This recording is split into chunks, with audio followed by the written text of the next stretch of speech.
I'm now live. Welcome everyone to the tier list. This is my third tier list after I had an Australian Prime Minister one and then I had a footy songs one, but this one's the biggest. This is the third annual one and it is on the IMDB top 100 films. Why we're doing IMDB? Why not Rotten Tomatoes? Good question.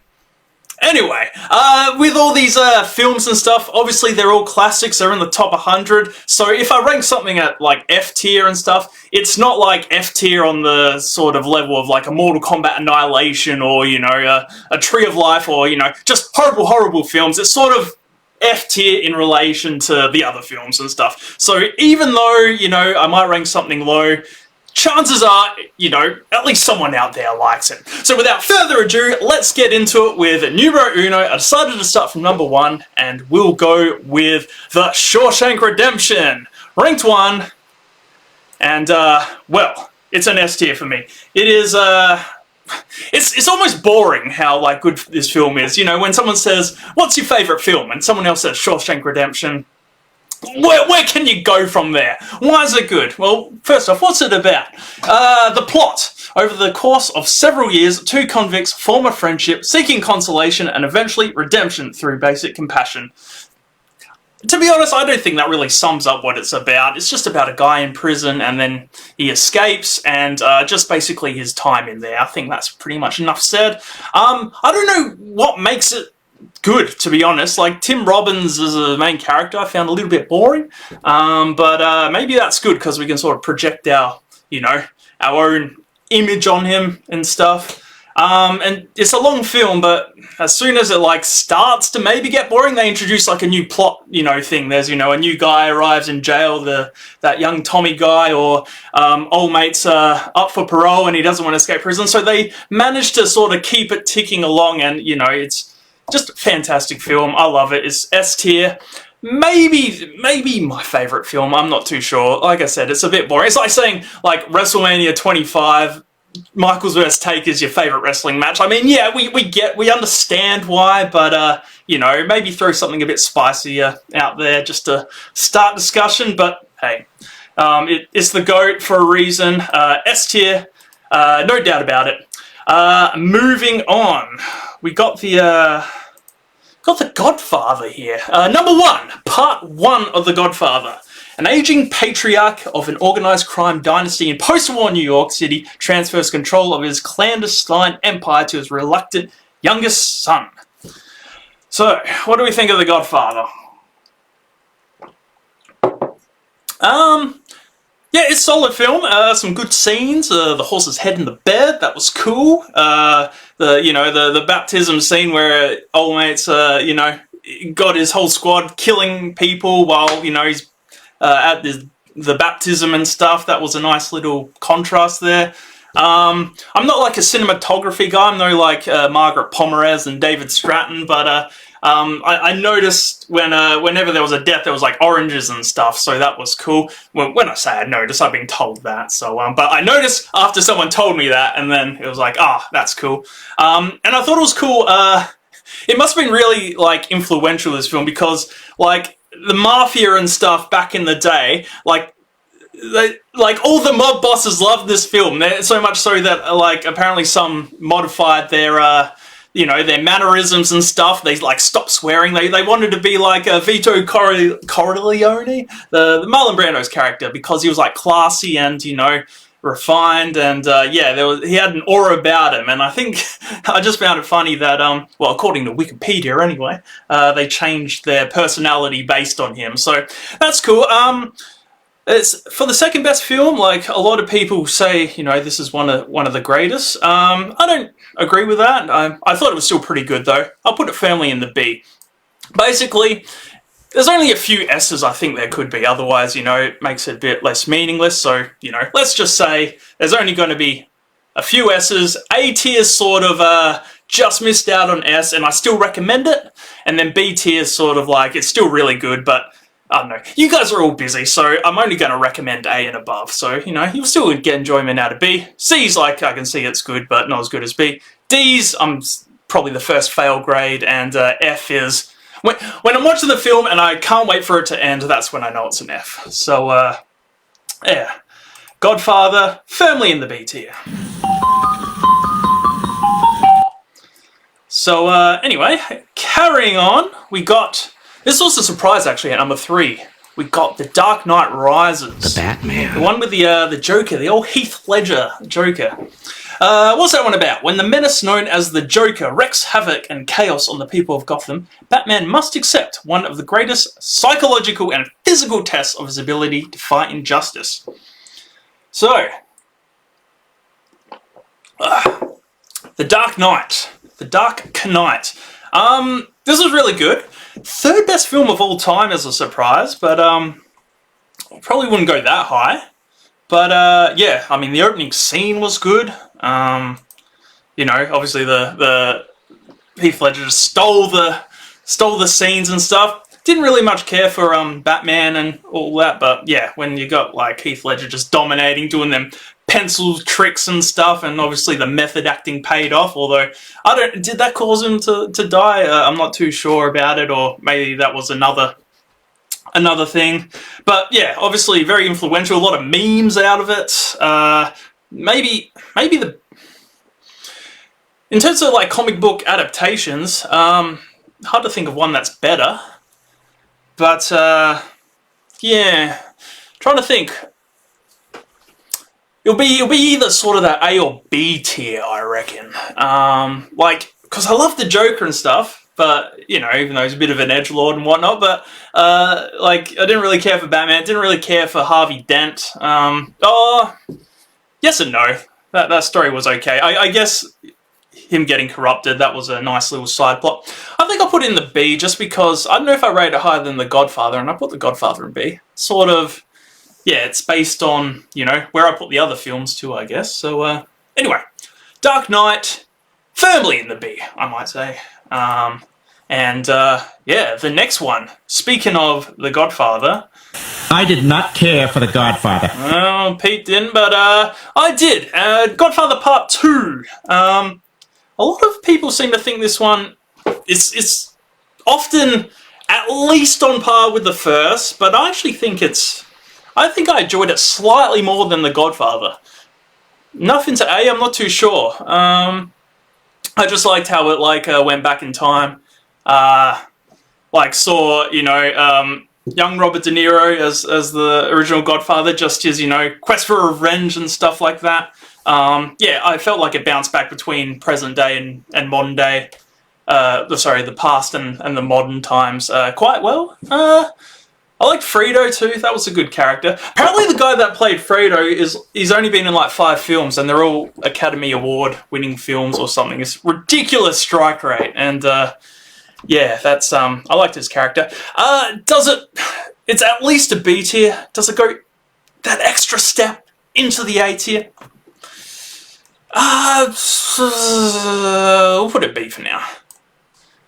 I think I preferred it to the original, but not enough to put it into the A tier. I gotta really recommend it in order to put it into the A tier, and it's a long film, so finding the time for it. So yeah, Godfather Part 2 in the B tier. We got 12! 12, sorry Hardo. 12 Angry Men is next. Interesting film. 90% of it takes place in one room with 12 guys. I mean, you got the judge briefly and, you know, the person on trial for murder and stuff, but pretty much, yeah, just 12 guys. Black and white film, quite old one, but I thought this was brilliant. I really liked it. What's it about? The jury is in a New York murder trial. It's frustrated by a single member whose skeptical caution forces them to more carefully consider the evidence before jumping to a hasty verdict. So basically, starts off, only one juror thinks the guy's innocent and the other 11 think he's guilty. And basically, what I found interesting is the other juries, like, each thought he was guilty just for a different reason. Like, I think one was, like, racist, one was, he just wanted to vote guilty because he wanted to catch the baseball game, and it's like, well, everyone else has voted guilty, so it'll be easier to convince this one guy, you know, who thinks he's innocent to go guilty, and we can all go home early. There's another guy who's just like, give me the facts, not the feelings, just the facts. The facts looks like he's guilty and stuff. There was one that probably, this is what I would have done, I think number 12, juror number 12 was like, oh, what's everyone else think? And then, like, everyone else thinks, you know, a certain way, and he's like, yeah, that's what I think too. And then he asks, why do you think that? And he's like, I don't know. It reminds me of me. But, yeah, slowly they turn, you know, to innocent, and then, yeah, it was quite a nice resolution there. Hope I'm not giving too much away, but, yeah, it's, I thought this was a fantastic film. Like, I can see why it's rated so highly. Probably almost underrated, because it's not really talked about as much compared to the other films in this list, but yeah, I'll put it in the A tier, definitely. I recommend it. All right, Schindler. We both made shells for the Nazis, but mine worked, damn it. Now go out there and win me that festival. Yes, Burns' work. Schindler's didn't. So, Schindler's List. In German-occupied Poland during World War II, industrialist Oskar Schindler gradually becomes concerned for his Jewish workforce after witnessing their persecution by the Nazis. You'll probably find a lot of these films in the top 100. A lot of war films, a lot of Holocaust films. I can see why. It's very powerful stuff. But this one, certainly up there with its contemporaries there. Hard to watch in places. It's in, yeah, like obviously Holocaust stuff, but you know, you really sort of empathize with some of the people. Like the scene where the Nazis are like storming the ghettos, and you know, one's just playing the piano while you know the others are just shooting everyone. Yeah. I don't know what to think, like, to make of that, but, yeah, it's certainly stark contrast, and, yeah, when the girls got put on the wrong train, and, you know, are they going to the chambers or not, yes, whew, it's not a first date film, this one, but, yeah, I think it's good. Interesting, I don't know what the girl in, so basically the film's in black and white, but there's a girl in red, just a solitary girl. Apparently that was to signify Schindler's face turn. But it's interesting because it's based on a real guy and stuff. I don't know if the cynic in me is like, yeah, okay, so he was fine with it at the start, and you know, then he saw all the horrors and stuff, and you know, all the ash on his car. He's just annoyed by that, but then he sees the horrors happening, and then he's like, oh, I better do something. But maybe part of me is like, did he just use that as a front? He knew he couldn't go out and say, you know, I'm saving these Jews and stuff. He's maybe he was a good guy from the start. Either way, it's a good story. I thought this was really good. Liam Neeson, who played Schindler, didn't put on a German accent compared to the rest of it. Maybe he did, and it was just bad. I don't know. But I found that weird when he was talking to, you know, like Ray Fiennes' character and stuff. Like, you notice that difference. But, yeah, I can't say too much more on this one. It's just a really good film. A tier. I think it's very solid A tier film. In terms of films set on that era, I think there are better ones. But, yeah, it deserves all the praise it gets. Anyway, changing track slightly to go from a film about the Holocaust to a nice epic fantasy film. I believe it's Lord of the Rings, judging by that visual. It's the third one. Still the king. Return of the King. So according to the IMDB, this one's the best of the three. What's that one about? Gandalf and Aragorn lead the world of men against Sauron's army to draw his gaze from Frodo and Sam as they approach Mount Doom with the One Ring. So, third Lord of the Rings. Which one did that have? That had Spider. I like the Spider. Apparently in the book, the Spider's in the second book, but they moved it to the third. A lot happened in the second book, so I get that. I like the Pink Hawk. That was cool. Well, they didn't show like the Pink Hawk's death though, because he was like a character. They showed people charging at him, and but you know. They didn't show the death. They didn't show Saruman's death either. Like Christopher Lee's character, he was like a bad guy. Maybe like in director's cuts or something they did, but yeah, there's a few deaths I would have just for that closure. But what else was there? Who was that depressed guy that his son died, and yeah, he I don't know how to pronounce his name. Starts with a D, but you know, a memorable scene where he eats that tomato and just drools on his face. Like, it's little things like that. Just it's interesting how they get stuck in your memory. This was a very good film. Last half hour drag though. It's like, I know I can understand why people think it's their favorite one, but it's a long film. Whoops, hang on, just clicked off there. Luckily nothing sus was on there. But it's a very good film. Very good film. I think this one's in the A tier. Could have been better. It could have been S tier if they just trimmed it. I don't know. Maybe people just really like that stuff. You know, just the nice closure and you know, Sam and Frodo and riding off into the sunset and whatnot. Yeah, potential A, but I think that just that ending drags it down a bit. All right. All right, Pulp Fiction.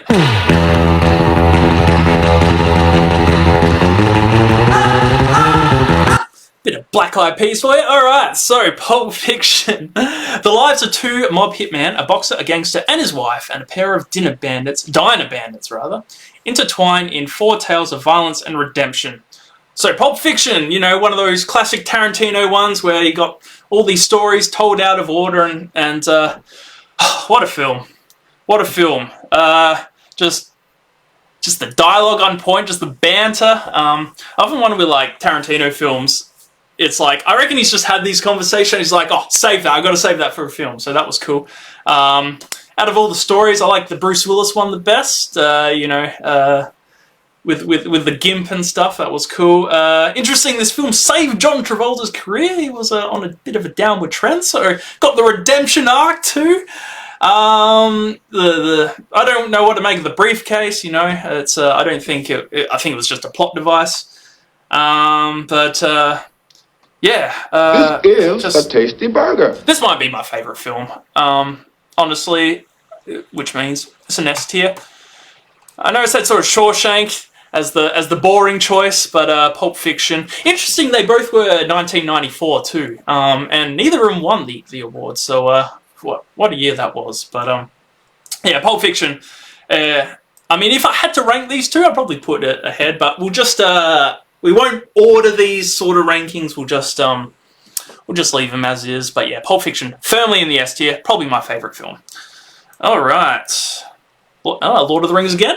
This time it's the Fellowship of the Ring. And my axe. The first one, the one that sets the scene, the one that, you know, introduces us to the characters. A meek hobbit from the Shire and 8 companions set out to journey to destroy the powerful One Ring and save Middle-earth from the Dark Lord Sauron.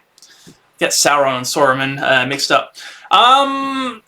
The first one, is it as good as, if not better, than the third one? Had some very memeable moments, you know, the "and my axe" bit, you know, one does not simply walk into Mordor. Had some cool monsters, like, I know the third one had the spider, but this one had the Balrog and the cave troll. Had Boromir's death, you know, Sean Bean, once again dies in probably his most epic death ever. The Ned Stark one was good, but yeah, no, Boromir's death where he keeps getting shot with those arrows, and yeah, nah, it has a lot of good stuff in it. Oh, it has the most scariest scene ever, the Bilbo Baggins scene where he goes for the ring. That's oh, that one still makes me jump. So I think this is as good as the third one. Yeah, I think it makes sense just to keep the Lord of the Rings A tiers. Oh, we haven't got to the second one yet, but yeah, in the A tier for me. Wes McTurnan, they're all an S to me. Yeah. I don't know why I don't put them in an S. Maybe I'm a bit of a purist. Like, it's like, oh, if maybe 10 films max. I got to really be, you know, real picky, because obviously they're all good films and stuff. And if, like, in terms of comparing them to every single movie, yeah, they will be S tier. I think all 3 of them. But yeah, the best of the best, as Men in Black would say. So I would put this, yeah, the first and the third Lord of the Rings in the A tier. All right. Next cab off the rank. We're at 10 now. Better start picking up the pace, to be honest, because I'm really 10 down. My voice isn't going to last. Alright. Going Western. Good, the Bad, and the Ugly. A bounty hunting scam joins two men in an uneasy alliance against a third in a race to find a fortune in gold buried in a remote cemetery. Now, when I watched this film, full disclosure, this was the time I had COVID, so I'm trying to be as biased, because when you're watching films when you're not feeling too well, then like I guess that can, affect your bias or whatnot. Yeah, this was okay. I remember, actually I watched this one and Lawrence of Arabia, because they were both two long ones at the same time, and they both have desert scenes where like you just really want to drink water, because it's hard. It's just like, oh yes, I just like sipping my water in my comfortable bed while, Clint Eastwood dies. I mean, he got his comeuppance because he sort of turned on the ugly guy originally, so the ugly guy and the good guy sort of, they gave as good as they got, basically. Last scene's really good in the film, the infamous Mexican standoff. What else? What I did notice, there was a scene where like a Confederate soldier dies, where he sort of tells the ugly guy, what's his name, Tuco, that the location of the graveyard, but he doesn't. He manages to hold on just in time while Tuco goes off to grab, I can't remember, was it water or something like that to save him, and he manages to tell Clint Eastwood the name of the grave right before he dies. He had that small window, which was like, oh, that's a coincidence, but I suppose you gotta move the plot along a bit anyway. Look, yeah, admittedly, I'm not big on westerns, so I mean, this was fine. If this is the best western, then I'm happy not really seeing too much other ones. It's very solid, but yeah. Out of, is this 1, 2, 3, 4, 5, 6, 7, 8, 9, 10? Yeah, the weakest of the 10, I think. I'll agree with that. Yeah. Is The Good, the Bad, and the Ugly. Apologies to the Western fans out there. Just, yeah, I'm a little bit biased against them. But, we like what we like. Alright. I'll need a new glass of water. Forrest Gump. The presidencies of Kennedy and Johnson, the Vietnam War, the Watergate scandal, and other historical events unfold from a perspective of an Alabama man with an IQ of 75 whose only desire is to be reunited with his childhood sweetheart. Alright, you know how I mentioned earlier Shawshank and Pulp Fiction, both from 1994? Neither won the award, both lost it to this film. And I must admit, like, maybe if I didn't rewatch this for this list, I probably would have put it higher, like, sort of A, hovering around there, but I didn't enjoy it as much. Like, I still thought it was very good. I think it's just dropped on a rewatch for some reason, and I can't quite put my finger on it. Like, apparently it was based on a book, and usually when people say, oh, the book's always better and stuff, but they're like, oh, what's, it's a popular, like, Reddit thing or something where they're like, well, what's an example of a movie that's better than the book? And usually it's either, like, Fight Club or Forrest Gump are the ones that tend to come up, but I haven't read the book. I enjoyed the movie. Like, I thought it was really good. Probably not as good as I remember it when I watched it. A lot of people, like, criticize it for... Maybe not criticize the wrong word. It's often considered like either a conservative film or a apolitical film. Like, it doesn't go into, like, maybe the horrors of Vietnam or whatever. But, it's not meant to. There are other films like that. If you want to, like, go into the horrors of Vietnam, like, watch Apocalypse Now or something. But, yeah, it's a little bit Oscar baitish, but I'll give it a B. Like, it's still a good watch. It's just maybe not as good as I remember it for some reason. Yeah, is what it is. Alright, speaking of books, or movies that are better than the books, we got Fight Club. Fight Club. An insomniac office worker and a devil-may-care soap maker from an underground fight club that form an underground fight club that evolves into much more. Bit of David Fincher. Famous for his twist. Spoilers and you know what? I won't mention what happens in the twist and stuff. Like, you know, I know everyone's like, oh, it's a film you should have all seen it by now. But yeah, if I'll mention there's a twist, but yeah, it's a quite a well-known one, admittedly. I knew the twist before I watched the movie, but like even then, I kept forgetting about it. I was like, oh yeah, like when the twist happened, I was like, oh yeah, that's right. So they did that well. Very edgy film. Like I know it sort of gets grouped in with, you know, the Joker types and whatnot. I don't know.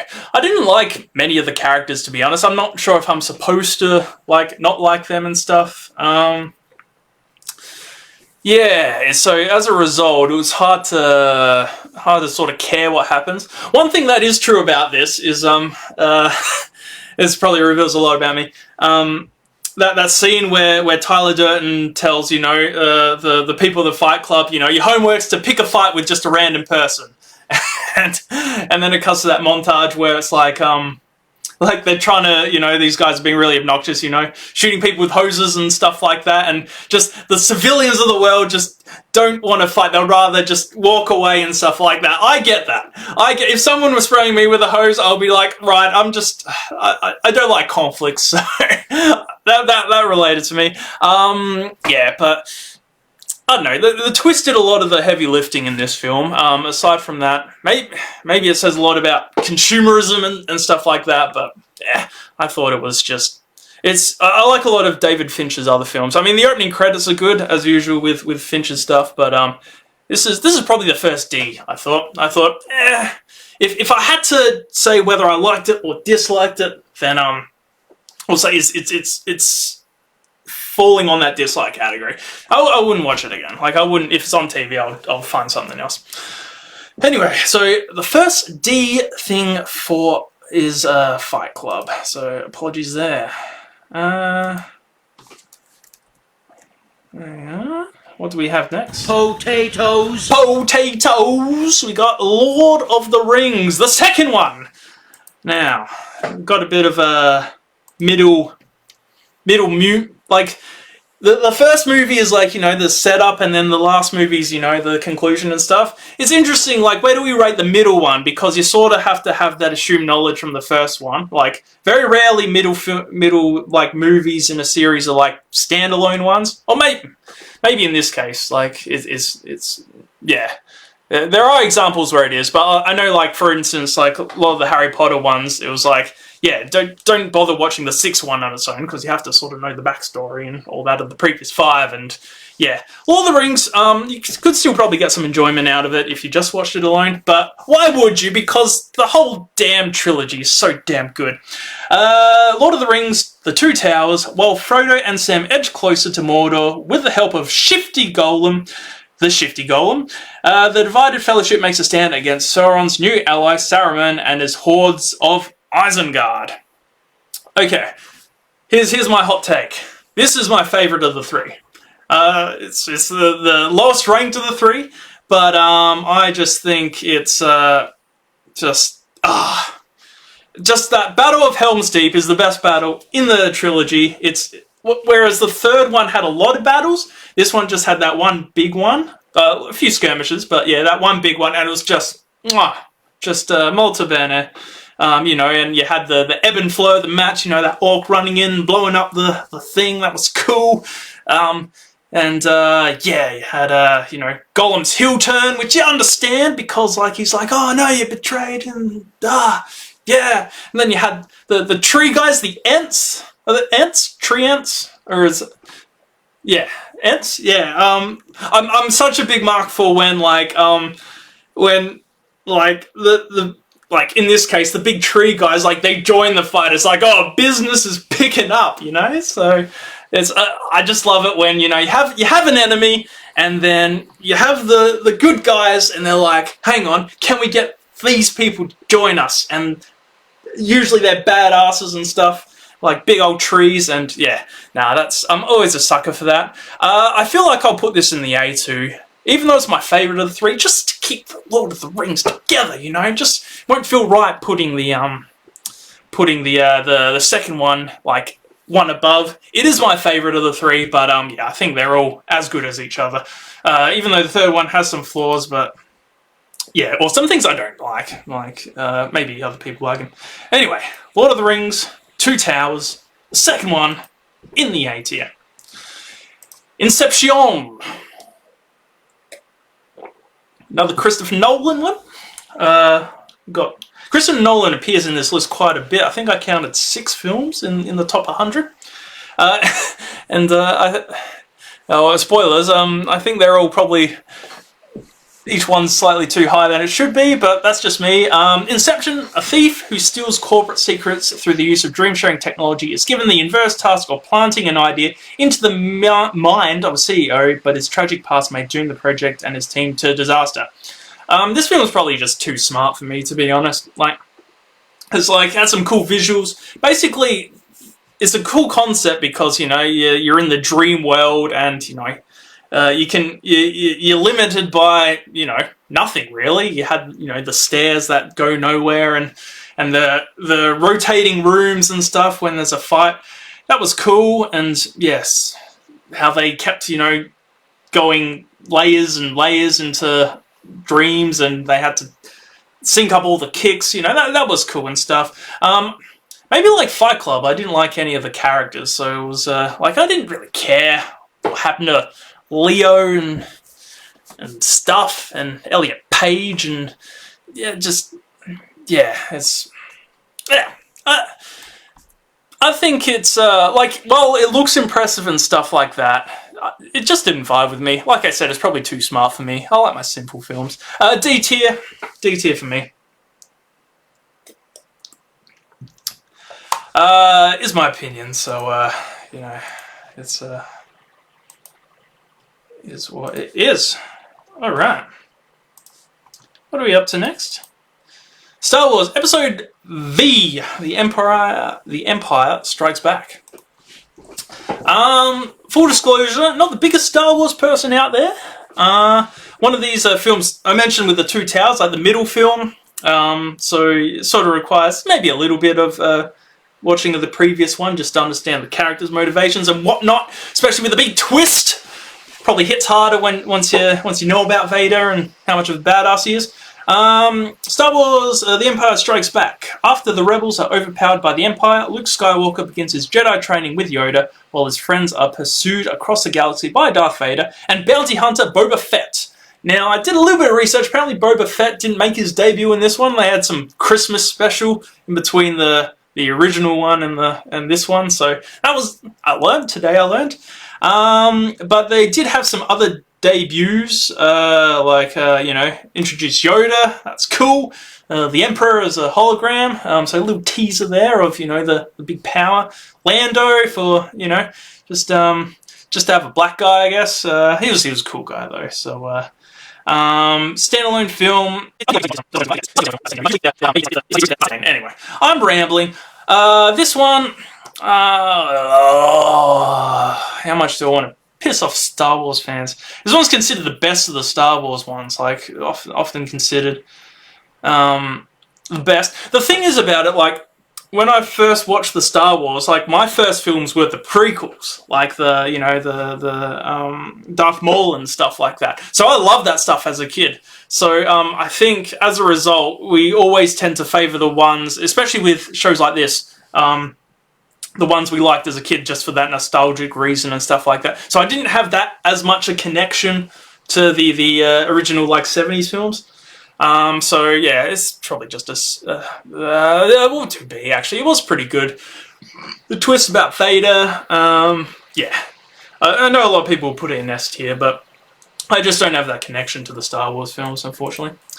Alright, let's pick up the pace here. The Matrix. When a beautiful stranger leads computer hacker Neo to a forbidding underworld, he discovers the shocking truth.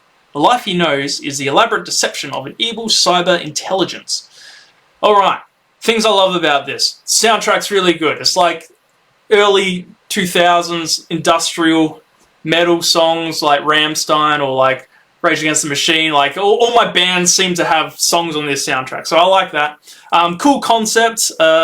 I always think of Flight of the Conchords, actually, but yeah, no, it's a cool concept. Your Majesty, I knew it. So do I. You know how everything's an illusion, and we're living in a simulation type thing, and the computers have taken over. Cool opening with Neo trying to escape. I love Hugo Weaving. That's a cool character. Yeah, just I know like the sequels sort of. I'm just going to judge this one on its own. I'm not going to worry about the sequels, even though the sequels had the car chase and the big Agent Smith fight, but, you know, I can't remember anything else about those films. I've purged it from my mind, so it's just The Matrix 1, so I'm just looking at this on isolation, and this one is an A. A tier for me. I think it's great. I can sympathise with, like, Cypher, the guy who sort of turned on them and stuff. He's like, yeah, I just plug me back into the Matrix and make me, you know, like a rich, successful guy. And I was like, I'd probably do the same. I don't want to live in a tube. So, yeah. Nah, that probably brings it to A tier for me. Alright, 17, Goodfellas. The story of Henry Hill and his life in the mob, covering his relationship with his wife Karen, Hill and his mob partners Jimmy Conway and Tommy DeVito in the Italian-American crime syndicate. Alright, Goodfellas, sort of carrying on that mobster film that The Godfather did. I like this one. I remember I watched this, I was like, yeah, I could be a mobster. I couldn't be a mobster, but you know, it glamorizes crime a lot. What's some good stuff about this? I like the, so that scene where they kill that guy and then they get to they need a shovel to bury him and they pop in on, Joe Pesci's mum's house, which apparently was Scorsese's actual mum, who's not an actor and stuff. But just the improv in that scene, just like, you know, they're trying to be polite and stuff, and the mum's like, oh no, I'll cook your stuff, like classic Italian nonna and stuff. Oh, just yeah, that scene. As soon as that scene happening, I'm like, oh, this is my film. It drags a bit towards the end, I thought, but yeah, up to that scene. Obviously, you got the funny like a clown bit, you know, sort of. It made me really hate that Joe Pesci's character. Just, I was glad when they killed him, but or spoilers, but yeah, it was good to sort of show how evil he is. Solid B with the other mobster films. All right, One Flew Over the Cuckoo's Nest. All right, so. In the fall of 1963, a Korean War veteran and criminal pleads insanity and is admitted to a mental institution where he rallies up the scared patients against a tyrannical nurse. Right. Speaking of tyrannical nurses, admittedly, now there was parts where Nurse Ratched, you know, she more or less guilts her guy into committing suicide. But aside from that, I didn't think she was that bad. She had a hospital to run, and I sympathise with her. But, you know, I'm in the minority. She's considered one of the best villains ever. So, yeah. Some good stuff about this movie. I love the basketball scene. That was cool. Just the chief, he starts off just, you know, strutting, and then he gets into it. That was nice. When they stole the bus, I was like, this is getting a bit off the rails, and they got away with that. But, yeah. Solid C for me for One Flew Over the Cuckoo's Nest. Probably the best ending it could do given the situation. I don't know how they would improve the ending. Anyway. That's C tier for me. I know a lot of people rated it, but I just thought it was fine. Okay, 7. What's in the box? In the box. What's in the box today? What's in the box? Alright, what is in the box? The box. 7N. Two detectives, a rookie and a veteran, hunt a serial killer whose use of the 7 deadly sins as his motive. Okay, David Fincher as well, of Fight Club fame, did it before Fight Club. Now this is not a first date movie. This is dark. This is I might do a sub, maybe 5 or so. You know, 5. let's do ones, because there'll be some that are really good, but I wouldn't want to watch again. And this can be a list where most films in the A tier. This will be an A tier film. 7, yeah, depressing films. I'll put maybe 5 on here just to be like, okay, they might be in the A tier, but you know, I wouldn't want to watch them again because this is dark. This is yeah. A lot of the scenes, obviously, with murders based on the 7 deadly sins, like the lust one and the gluttony one and the sloth one. Oh, they're just horrible the way they kill him. But yeah. Great film though. Like the opening credits. Apparently, they spent so much money on the opening credits, and it's just I didn't notice it at the time I was watching. I just thought they looked cool, but it was just the actual killer from his perspective. You know, preparing the crimes and stuff like that. That was cool. Nice little twist. How? Oh, actually, I won't mention that just in case you haven't seen it. But yeah, it was. You know, the one positive character, Gwyneth Paltrow. It's yeah, it's go watch it, but yeah, you're not in for a happy time when you do. I really enjoyed it though, and that's 7 in the A tier. Speaking of 7, 7 Samurai is next. Farmers from a village exploited by bandits hire a veteran samurai for protection, who gathers 6 other samurai to join him. So this film, 1950s Japan one. This sort of, I don't know if it invented the trope, but it sort of had the one where it's like we have to team up to, you know, defeat a bigger foe, basically. And, you know, you had all the different sort of things. You know, you had the leader of the group, you had the young guy who has to prove himself, you had the comic relief character, you had the outsider, you had the second in command guy, you had the guy who's just amazing at, you know, the goat samurai. You had the other guy. Yeah, it's cool.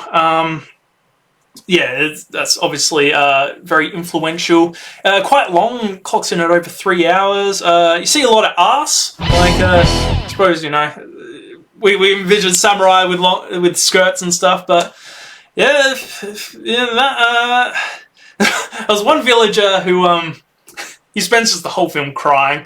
And just annoyed me. Like, I mean, obviously horrible things are happening to him, and this is my lack of empathy coming through. But yeah, it's like he's this like villager who's just hopeless at everything, and then he gets his big redemption story. And I didn't even think his redemption thing was that good. It wasn't much of a payoff, so that just annoyed me further. 7 Samurai, a little bit dated. I'll put it in the C tier.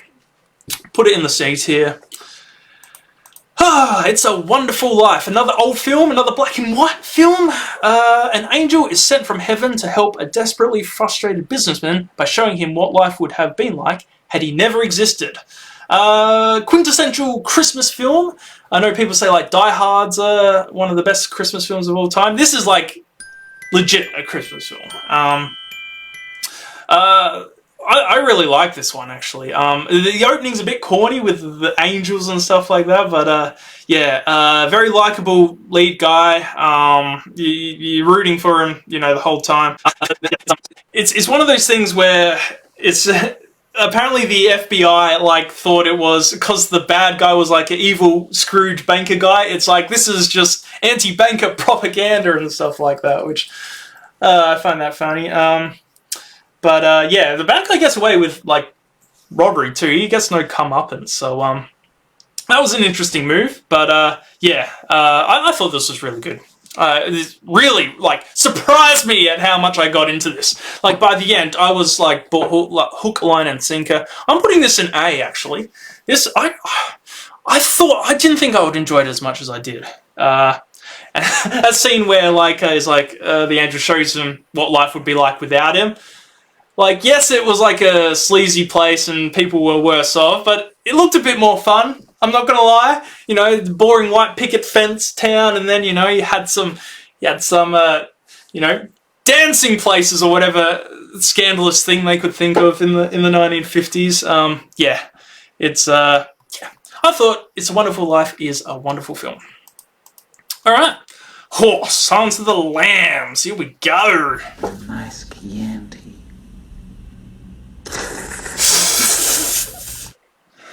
Right, Anthony Hopkins at his best. A young FBI cadet must receive the help of an incarcerated and manipulative cannibal killer to help catch another serial killer, a madman who skins his victims. Great film, iconic characters. You got Hannibal Lecter, got Clarice Starling. Apparently, I don't know if this is true or not, but apparently Anthony Hopkins during that infamous scene where they're talking to each other with Starling, apparently he was intimidated by Jodie Foster because she just won an award or something. I was like, really? That's just an interesting power dynamic. Yeah, just does this approach S-tier territory? Probably the best thriller I've seen. So maybe yeah. I know there's arguments that Buffalo Bill's a bit problematic because, I know they specify he's not a trans character, but yeah, that's probably not the pickup you get from it. But at the end of I think minorities and stuff should be allowed to be bad guys. I don't read too much into it, but yeah, he had some good lines. But yeah, and the scene when they're walking down the hall and good old Miggs yells out those things. Yeah, this is S tier. This is S tier. I thought this was fantastic. Silence of the Lambs, best thriller. Not as good as these other two, but yeah, still in the S tier. Probably in my top 20 films. City of God. In the slums of Rio, two kids' paths diverge as one struggles to become a photographer and the other a kingpin. Okay, so I've watched this twice. Once when I first watched it maybe 10 years ago, and as I was watching it I thought this is probably going to be... As I was watching it I was like, is this the greatest film I've ever seen? Because I was maybe in the first half an hour I was like, I'm hooked, and it just it maintained that quality throughout, I thought. And I watched it again and it was still really good. Still really good. Probably put a few other films ahead of it, but I'm going to put it in the S again. I thought this was really good. Had a really good protagonist in Lil Dice, who became Little Z. And what I like about him is that, I don't know, a lot of these sort of characters, sometimes you don't want to be in wrestling, they say a cool heel, you're the bad guy, but you're cool and people like you anyway. This guy's not redeemable at all. He's obviously, a high-ranking drug guy, but, women don't want to be, with him and stuff. That sort of emphasize that, they think he's disgusting, you can tell how not insincere, what's the, just the word escapes me. Where he's feels like he's... God, it's a simple word too. Yeah, anyway. It shows poverty, I guess, causes a bit of crime. Actually, Little Z's sort of a second, his friend, Benny. I noticed when he dies, sort of, then Lil Z's sort of path, sort of he becomes more unhinged, and as a result, the other drug sort of company, Carrot's company, comes up and had that knockout guy who was who's not interested in drugs, but then Little Z does some stuff and yeah, basically brings the other guy into the drug war, and that was his downfall. So that was a nice little tidbit, if you can decipher anything I said there. Film only had one professional actor too, so that was Carrot, and everyone else was just amateurs, and brought a bit of realism to it. But yeah, City of God, S tier. Alright, Saving Private Ryan. Following the Normandy landings, a group of US soldiers go behind enemy lines to retrieve a paratrooper whose brothers have been killed in action. Alright, horrific opening scene. Just the D-Day storming. I don't know how they got out of that one. So much death, and yet they still overpower the Germans and kill them. Yeah, it's what like a lot of these films on this list about war too, they're very anti-war, like anti-war message, shows the futility of war. This one probably is the most pro-war. It's not, I say pro-war, like it shows that your sort of actions can be heroic and stuff like that a little bit. Whereas a lot of films that are anti-war sort of show, I don't know, like it doesn't matter what you do, you just you're gonna die. It's luck of the draw whether you die or not. So yeah, probably the most pro-war film on this list, but it's not that pro-war. There was one good thing actually I saw in this that sort of subverted my expectations, where there's like a fist fight between one of the guys and like a Nazi, and there's another character who's like a coward. He's just along as a translator, and the Nazi has the upper hand, and he's slowly driving the knife into the guy's chest. And you're like, okay, this is the guy's redemption arc. The coward guy, the translator. He's gonna go and shoot the Nazi and save his mate. Nah, chicken's out. Nazi stabs the guy, and this film was okay. I think just because there's a lot of war films on this, I tend to rank them harshly against each other, because I'm like, nah, there's a lot more better ones than this. So I'll put this in the C. It's still decent, but Life is Beautiful. All right, film of two halves with this one. Starts off with a romantic comedy and then ends in a concentration camp. So what's the plot? When an open-minded Jewish waiter and his son become victims of the Holocaust, he uses a perfect mixture of will, humor, and imagination to protect his son from the dangers around the camp. So I know, like I was reading up on this, it said this film got a little bit of controversy because it's sort of it's not really a comedy, but it does make certain scenes of it, like certain horrific situations, a bit more lighthearted and stuff. But I don't mind that because there's a lot of, your Schindler's List, your Pianist, stuff like that. It shows the horrors of the Holocaust. It's sort of like a diverse sort of vibe if you have sort of different ones. I don't know. I didn't think it trivialized the Holocaust, but maybe some people do. It's just like this. Obviously, it starts off as a pretty good romantic comedy, like, some funny moments and stuff like that. But that second half is just phenomenal. And just the quick thinking that guy does, where he's like trying to convince his son, it's all the game and stuff like that. And just the way he dodges these situations, it's just, I thought this was great. Have I just done back-to-back-to-back S's? No, Saving Private Ryan broke it up, but I'm really really increasing the S tiers. I thought this was brilliant. Life is Beautiful. Check it out if you haven't. Interstellar. A team of explorers travel through a wormhole in space in an attempt to ensure humanity's survival.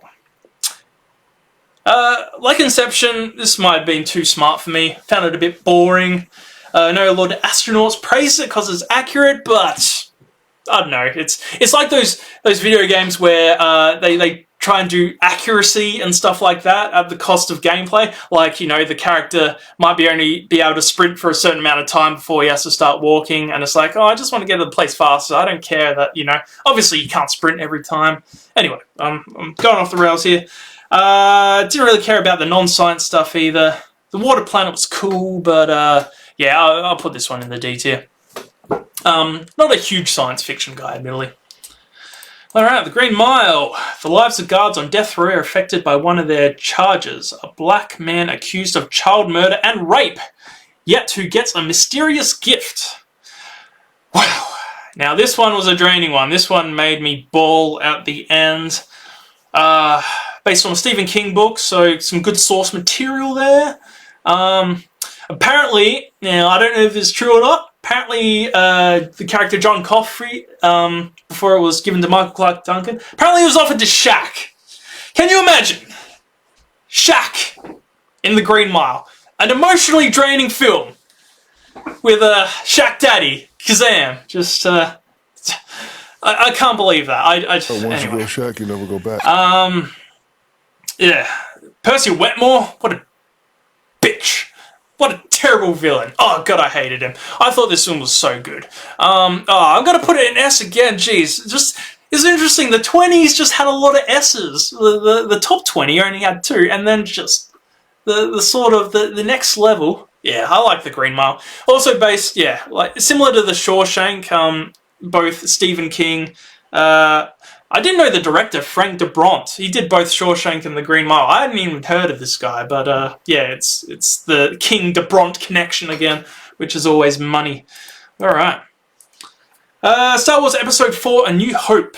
Luke Skywalker joins forces with a Jedi Knight, a cocky pilot, a Wookiee, and 2 droids to save the galaxy from the Empire's world-destroying battle station, while also attempting to rescue Princess Leia from the mysterious Darth Vader. As mentioned before, not the biggest Star Wars guy. Can be a bit cheesy, but I don't mind it. It's whimsical in a way, you know. It's sometimes it's hard to take seriously because there's been that many spoofs on it, like you know, Spaceballs and the Family Guy one. So I sort of like whenever something happens, it might not necessarily be funny, but then I think of all the spoofs of it, and I was like, yeah, that's yeah, basic plot, but great opening credits, iconic, that sort of thing. I put The Empire Strikes Back in the B, so I'll put this in the C because I don't think it's as good. But nonetheless, yeah, if you're a Star Wars guy, you probably really rate it. Alright. Terminator 2. A cyborg, identical to the one who failed to kill Sarah Connor, must now protect her 10-year-old son John from an even more advanced and powerful cyborg. Just, God, this is good, this film. Best sequel ever? Like, in relation to the original, yes, 100%. There's a lot of other good sequels, but the originals are really good. The original Terminator was decent, like a C-tier film, but this one, my God, just great scenes between Schwarzenegger and the kid John Connor. Best shotgun reload in the game. Just you know, good face turn on Arnie. You know, just different vibe from the first one too. Like this one's pure action, I feel, whereas the first one's sort of like a, not quite a slasher, but, you know, when someone's, you know, chasing you throughout the film. I wouldn't call it an action, but, so, not quite a bigger genre change compared to, like, Alien vs. Aliens, but, still a different vibe to it. And, yeah, just the design of the T-1000, it's sort of like big old clunky Arnold Schwarzenegger versus the sleek T-1000, like, Porygon vs. Porygon 2, you know, yeah, this is S tier. I just love this film so much. Top 5 even, I reckon. Top 5. It's what you want in an action film. Alright, Back to the Future. We're into the 30s now. Marty McFly, a 17-year-old high school student, is accidentally sent 30 years into the past in a time-traveling DeLorean invented by his close friend, the maverick scientist Doc Brown. Yeah, good film. Apparently they filmed it with like Eric Stoltz instead of Michael J. Fox, and the vibe was off, and then he's like, yeah, no, we're going to fire Eric Stoltz, so yeah, I can't imagine Michael J. Fox not in this film. Yeah, just simple enough, like easy to follow time travel thing. They can get a bit complicated, but yeah, I mean the Libyan like terrorist subplot, that was a bit weird, but yeah, aside from that, like pretty easy to follow. Like the Chuck Berry reference, good film, nice wholesome 2 hours. This is a B, I think. All right. Spirited Away. I don't mind the sequels of Back to the Future either. During Spirited Away, during her family's move to the suburbs, a sullen 10-year-old girl wanders into a world ruled by gods, witches, and spirits, a world where humans are changed into beasts. So this is our first anime film on the list, at number 31. Yeah, this is... I liked it. I really liked it. Is it the best anime film I've seen? No, but the other ones I rate higher than this are not on this list. Ninja Scroll's not on this list. Perfect Blue's not on this list. Yeah, just the vibe of this film, it just feels like a dream. Like, you know when you have a dream and then that's the sort of vibe I get where, Like, she doesn't want to be noticed by any of the monsters and stuff, and I sort of be like, I've had dreams like that where I'm like trying to hide or yeah, they got that feel right. I think it was they got it better than like a Coco or something like that that had a similar vibe, but which I'll talk about later. But some good characters. I like the design of No Face, quite unsettling, especially when he got big. When that stink spirit came out and she pulled that bicycle handle out, I was just like satisfied, like popping a pimple. That was good. Yeah, this is a good film. This is an A tier. Spirited Away. Yes, the first anime on this list. All right.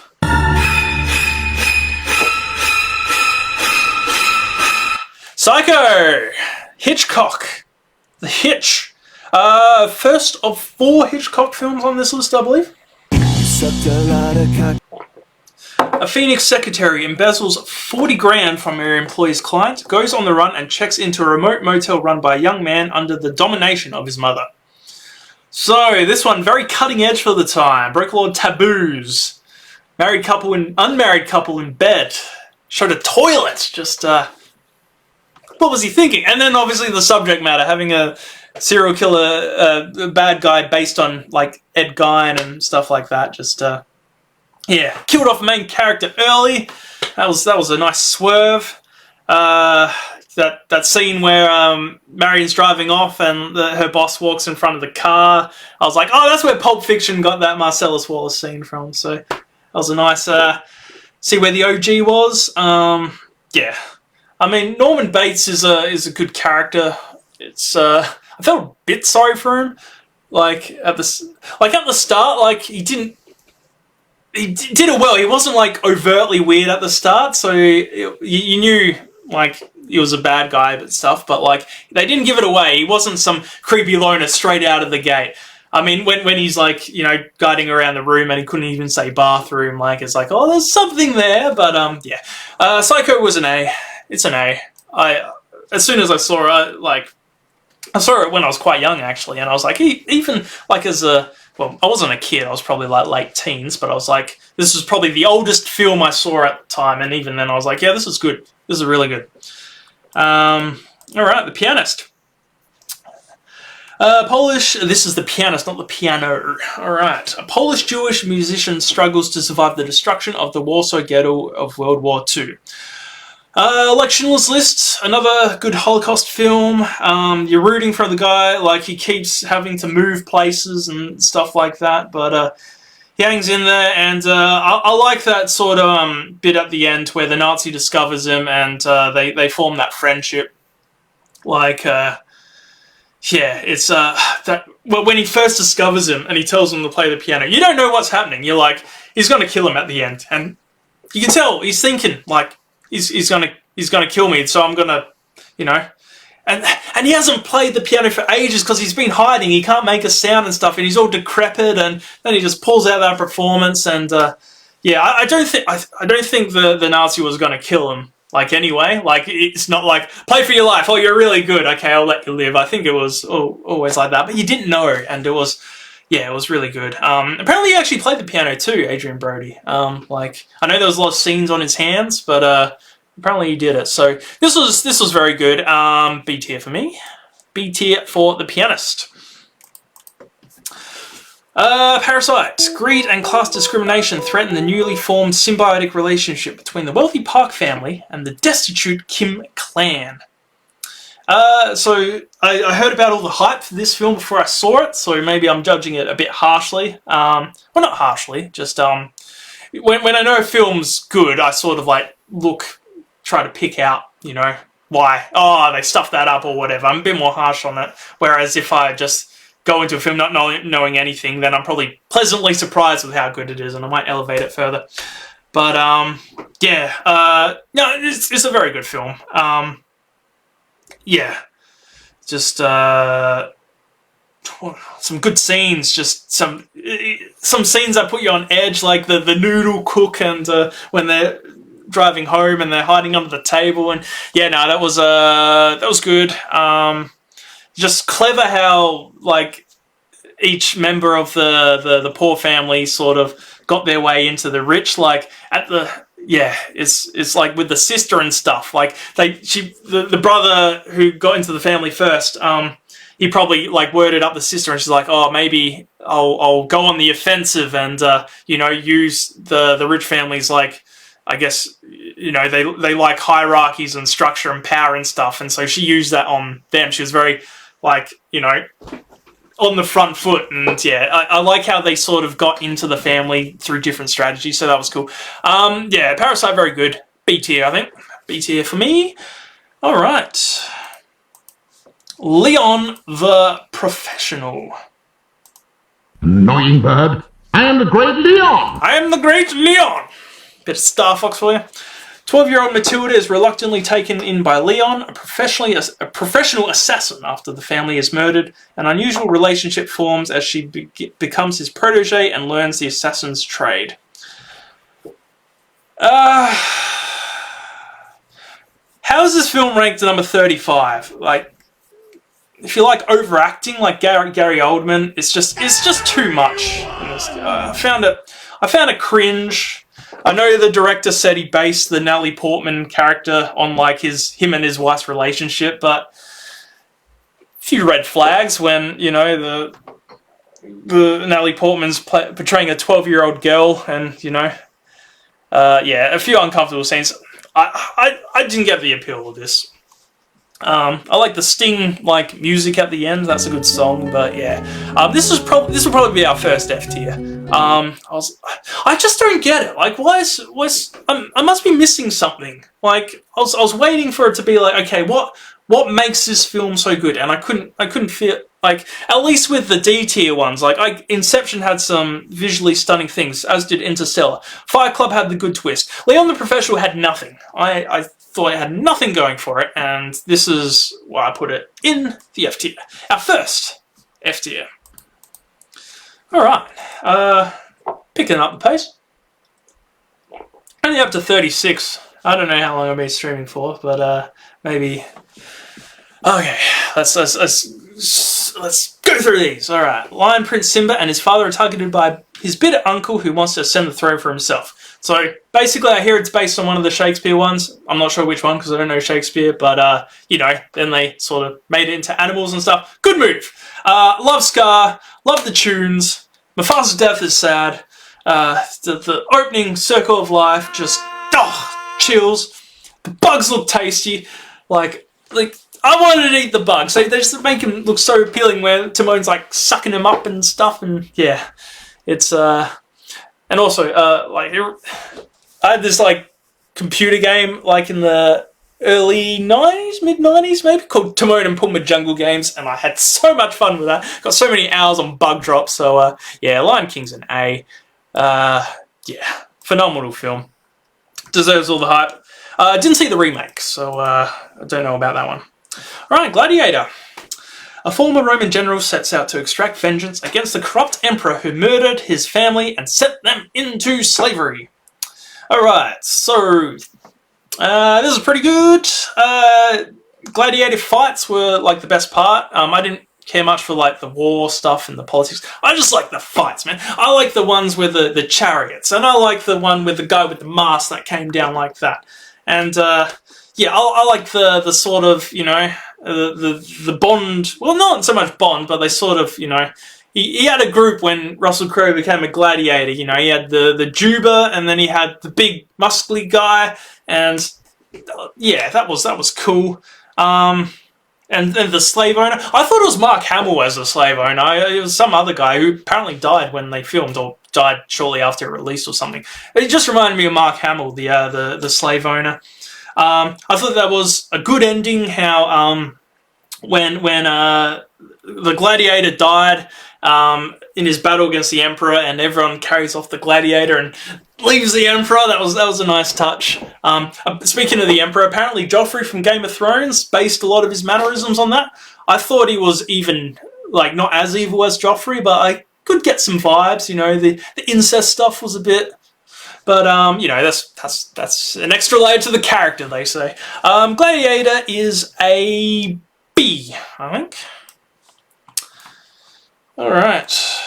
American History X.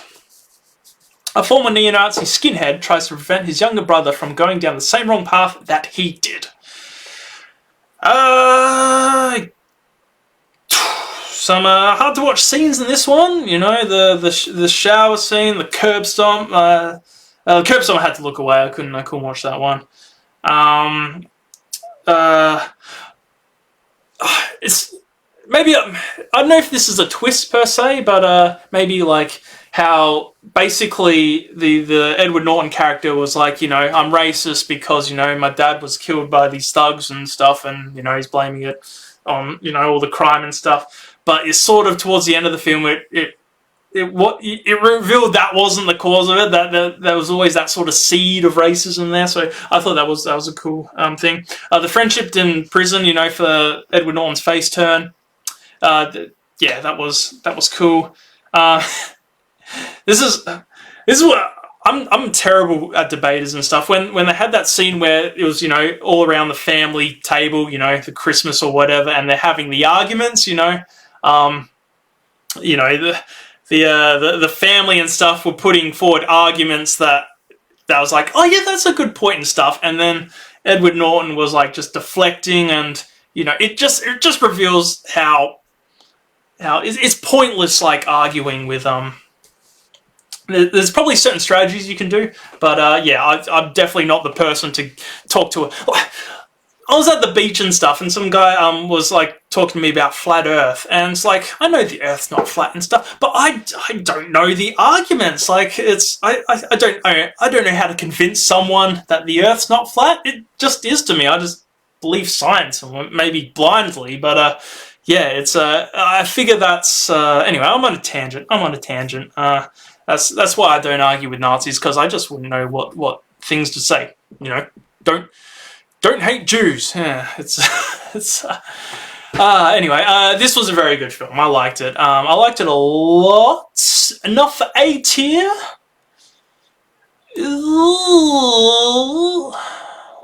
Ooh, do we bring it down to yeah, let's do it in a, yeah, I think out of, yeah, it doesn't look out of place with those other films, I think.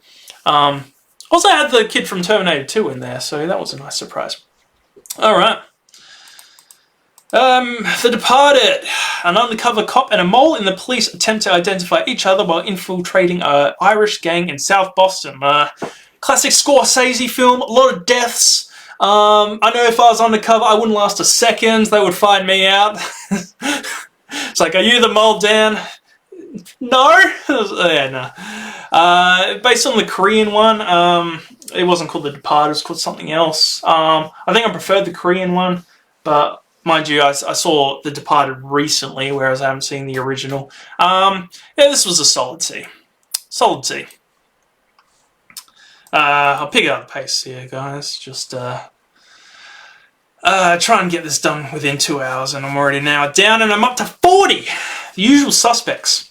A sole survivor tells of the twisting events leading up to a horrific gun battle on a boat, which began when 5 criminals met at a seemingly random police lineup. Now, I would have... When I watched this, I was like, hang on, there's a lot of plot holes in this film, but then I realised maybe, like, because it's an unreliable narrator, that's maybe intended and stuff. But, yeah, maybe the twist was the only thing I liked, to be honest, in this film. I thought it was slow. Like, the famous scene where they're all in the lineup, like, I don't know how that's famous, maybe visually or something, but, yeah, this is a D for me. D for The Usual Suspects. I don't know, what is the appeal of The Usual Suspects? Like, it's considered... Mind you, I could say that about other films in the D tier, I guess. Anyway, The Prestige. After a tragic accident, 2 stage musicians in 1890s London engage in a battle to create the ultimate illusion while sacrificing everything they have to outwit each other. Another Christopher Nolan film. Good twist. Yeah. David Bowie's in it, like as Tesla. It's cool that there's 2 main characters in it, and it's like, well, it's not good versus evil. They're both you cheer for them sometimes, and then you don't like them the other times. And I wasn't sure which one I wanted to come out on top, basically, which is cool. But yeah, good twist. Bit of a mind fuck on that twist. Like Hugh Jackman's got a good point. Like anyway, I won't reveal it, but he does. Like it's a scary situation that he's got. You know, that's the price he pays. This is a B tier film for me. I think. Yeah, I'll leave it in the bin. Whiplash. A promising young drummer enrolls in a cutthroat music conservatory where his dreams of greatness are mentored by an instructor who will stop at nothing to realise a student's potential. Wow. Now, I did piano for 12 years back in the day. I had my teacher was about 4'11", strict Asian lady. So I got a little bit of vibes with this, but nothing on this level. Like, mind you, she got results. Damn it, she best teacher in Mount Gambier. So shout out to her. But yeah, I suppose his argument was the teacher's argument why he was such a nightmare was, you know, that's pressure builds diamonds sort of thing. He had that Charlie Parker story. He was like, if he's not mean to them, then they don't have the drive and whatever. It's when you're hitting students and stuff like that, you know, and they alluded to, you know, a student committed suicide because of him and stuff. Yeah, nah, that's bullshit. It's you can get results through other ways, but at the end of the day, had some creative insults. There's a good scene where like it's his first sort of drum practice, and the teacher's like, okay, you know, start off, and he's like, starts off the drumming, and then he's like, no, not quite at my time, that's okay, you know, and he just escalates it, and you're getting more and more nervous, and then he just goes off at him, like, and I don't know, I'm convinced he wasn't rushing or dragging. Like, I think he was on time. I don't know, the theory is maybe he was just doing it, he was on time all along, but who knows, I wouldn't be able to tell, I don't have the ear for it. But anyway, where do I put Whiplash after all this? Whiplash is a good film, not a great film compared to these other ones, but a good film, so sort of that B to C tier thing. I'll put it in the C. If I have to think about it, I think I should just put it one lower. I like J.K. Simmons. Like he plays a good psycho, like he did in Oz, and he did here too. So yeah, just a C tier film. Casablanca, going old school. A cynical expatriate American cafe owner struggles to decide whether or not to help out his former lover and her fugitive husband escape the Nazis in French Morocco. Now, this film is considered one of the most quotable films of all time. There's probably other films that are more quotable because they're comedies, like, I don't know, like Airplane or Dude, Where's My Car or whatever. But this one, like, for a drama film to be so quotable, and the dialogue just flows. They're like, it's like Gilmore Girls, how they just bounce off each other, and it's just like a song. Oh, I can see why. It's just, and the characters, like Louis, it's weird. Like, I know he has a face turn at the end, but like you like him even when he's a scoundrel. Well, you know, he's corrupt and he uses his power to, you know, sleep with women who don't want to sleep with him and stuff. But he's just so likable at the same time. So I'm glad he had that face turn. He's like, and he has some good lines. He has the best lines, I think. You know. I'm shocked that there's gambling here, and he knew all along. Casablanca, this is A tier for me. I can see why it's good. It's the story's quite good, but just the dialogue, like, it's you got bring me the usual suspects or round up the. Ironically, I quoted that wrong because a lot of the other quotes are said wrong, like "Play it again, Sam," or like yeah, there's another one. Anyway. A beautiful friendship, that sort of thing. There's some good scenes. Watch it. It still holds up, this one. Firmly in the A tier. Casablanca. Harakiri. Now, this is the last film I watched in this list because I've sort of to watch all these other films, I did like all the streaming services. Like I think I had a Netflix and Stan account, then I did SBS on demand. I did this thing called Canopy, which is like uses the library sort of system, which was cool for the old ones. Used my parents' Foxtel account. I was all this one. This film was so hard to find. Like, I had to sign up to this thing called WatchAsianMovies.com just for one day, just so I could tick this one off the list. And I'm glad I did, because this was phenomenal, this film. Harakiri. When a Ronin requested seppuku, it's also called seppuku, I think. Is that how you say seppuku? Yeah. When a Ronin requests a seppuku at a feudal lord's palace is told of the brutal suicide of another Ronin who previously visited, he reveals how their paths are intertwined and in doing so challenges the clan's integrity. This film played me like a fiddle. So basically the start was like this like samurais are like out of fashion stuff. They're all starving anywhere. They're looking for work, and this samurai clans originally gave like food or a place to stay or whatever to one of the ones who said, I just want to kill myself, I want to commit harakiri. And they're like, wow, you're so honorable that you're willing to do that, then you can join us. And the problem was all the other samurais got wind of this, and then they tried the same thing. But the clan sort of called their bluff, and there's this one scene where the guy has to go through with it, and my God, it's a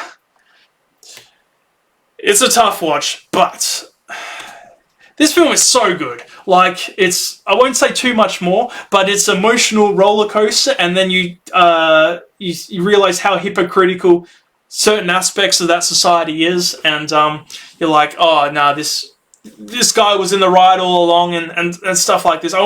It's hard to talk about it without giving away the twist, but God, I'm glad I watched this film. This was phenomenal. This was better than Seven Samurai, easily.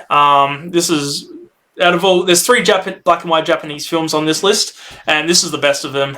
This is S tier. I really mean it. Like, I never heard of this film prior to this list. It's like, I was like, okay, yeah, I've heard of Seven Samurai, I've heard of all these other ones, hadn't heard of this one, and do yourself a favour, watch this one. I loved it so much. It's hard to watch because there's no, it's not on any streaming services, but yeah, it was worth trying to find it. Yeah, just, Grave of the Fireflies, 45. Another anime film on the list, set during the war, sort of from Japan's perspective. A young boy and his little sister struggled to survive in Japan during World War II. Now, I was warned this one would be really depressing early on, so I was sort of prepping myself. You sort of know that the brother and sister characters die at the start, which sort of softens the blow a bit. But I thought I'd be sadder. Like, maybe it's because I knew the kids would die. I don't know, it was a quick film. It's I think it's only 90 minutes, but there was a scene where, like, basically they leave, the boy leaves his aunt, and I was like, you don't need to actually do that, you can just go work, because it's instead of being lazy. I know he's a kid and stuff, so child labour and whatnot, but it's the war times and stuff.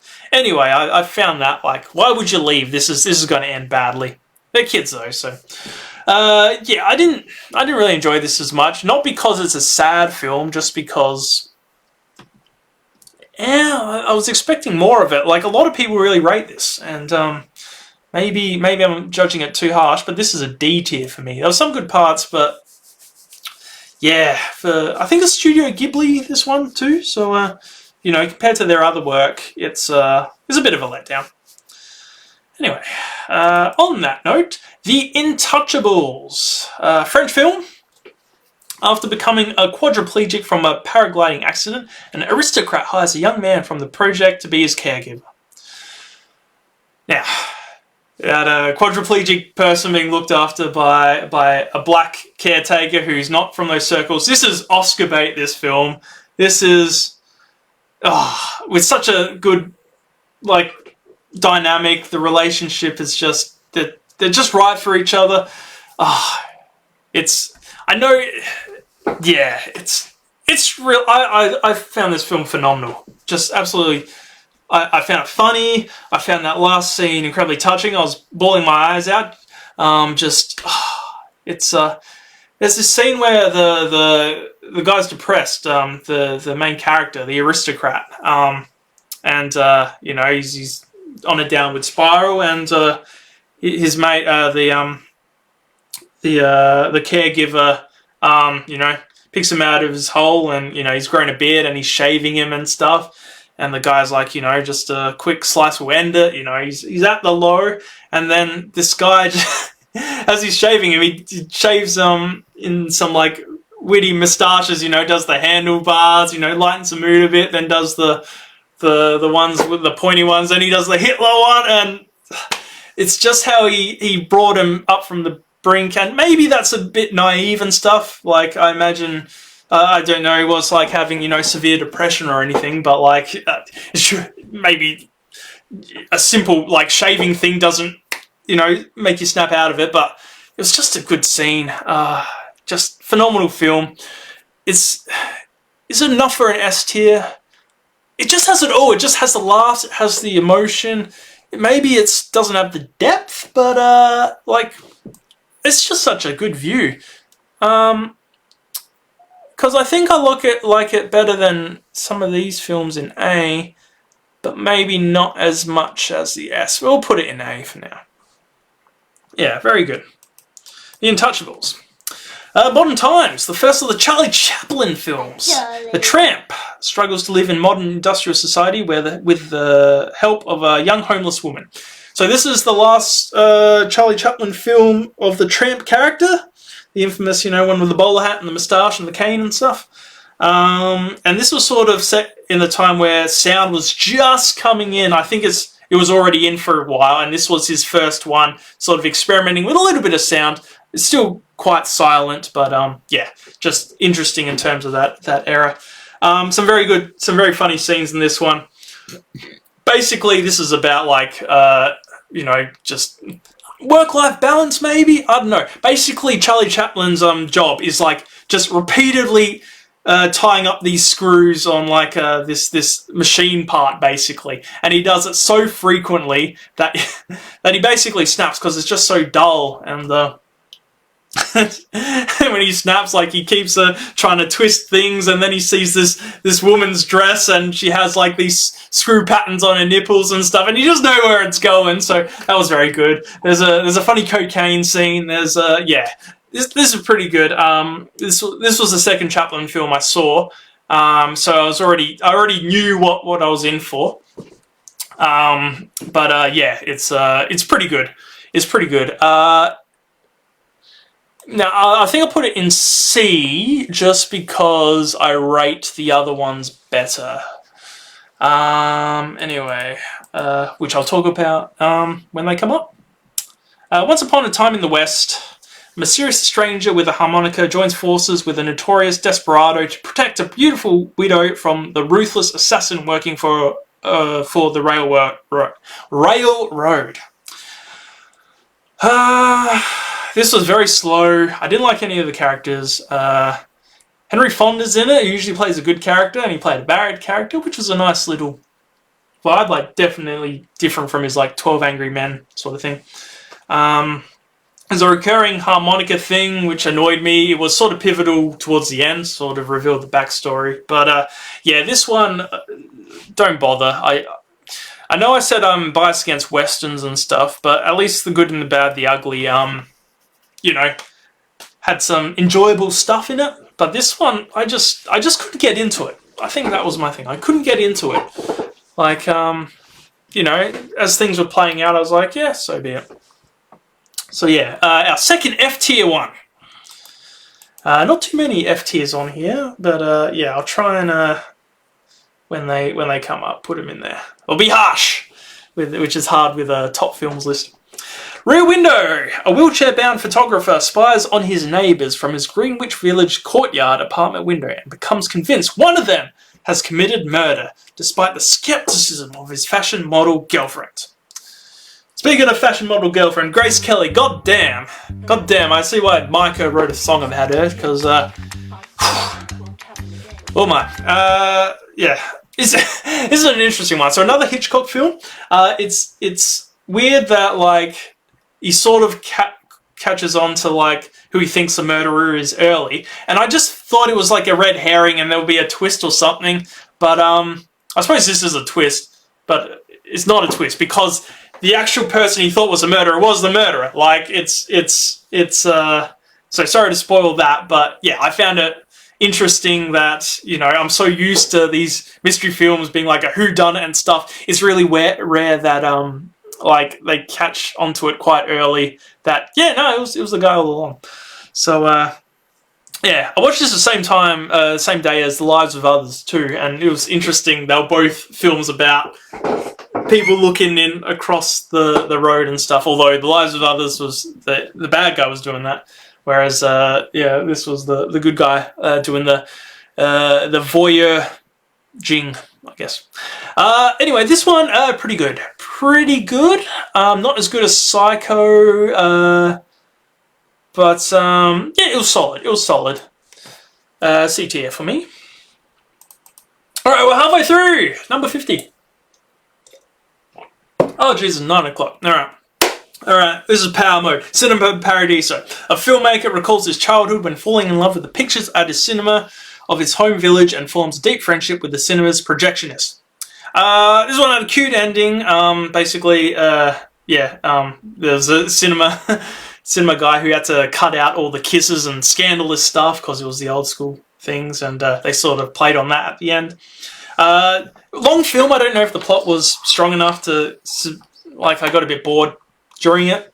So yeah, it had a good ending, but yeah, this one I'll put in the D tier.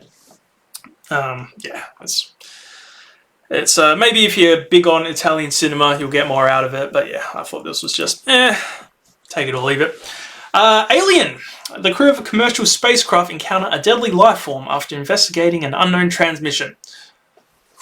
So I mentioned not big on sci-fi, but this is sort of like more of a thriller set in space. Sci-fi elements and stuff. Love the design of the alien. Love the design of like the planet and sort of that H.R. Geiger. Like just it makes it uncomfortable because I know there was that thing where he sort of wants to emphasize like how do I put this?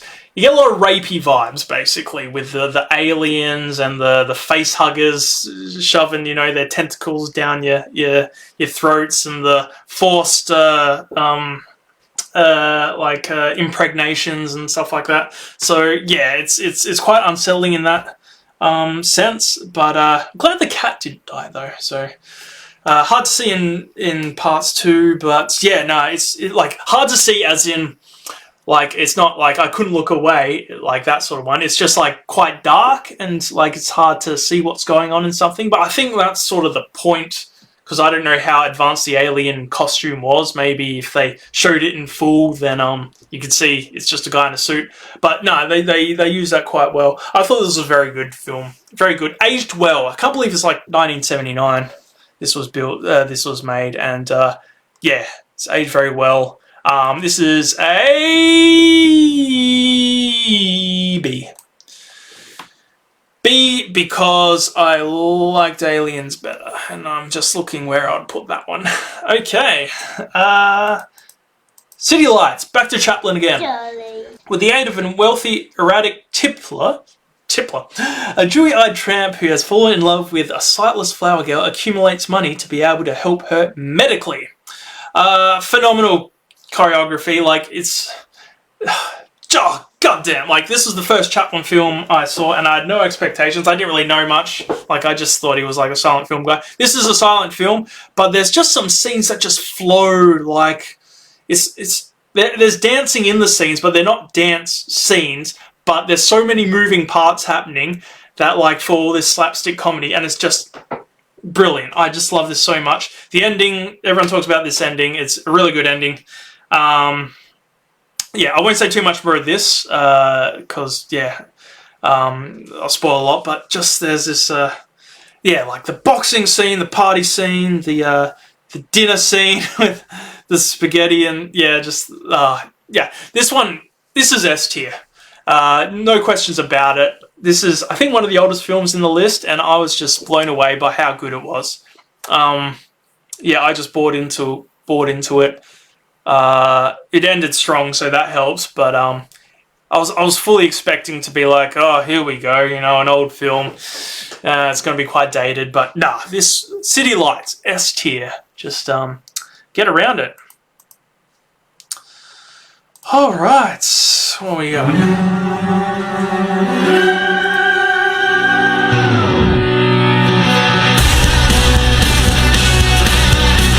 Yeah, Apocalypse Now. Not quite the Flight of Valkyries, but Danny Bryan's seen there.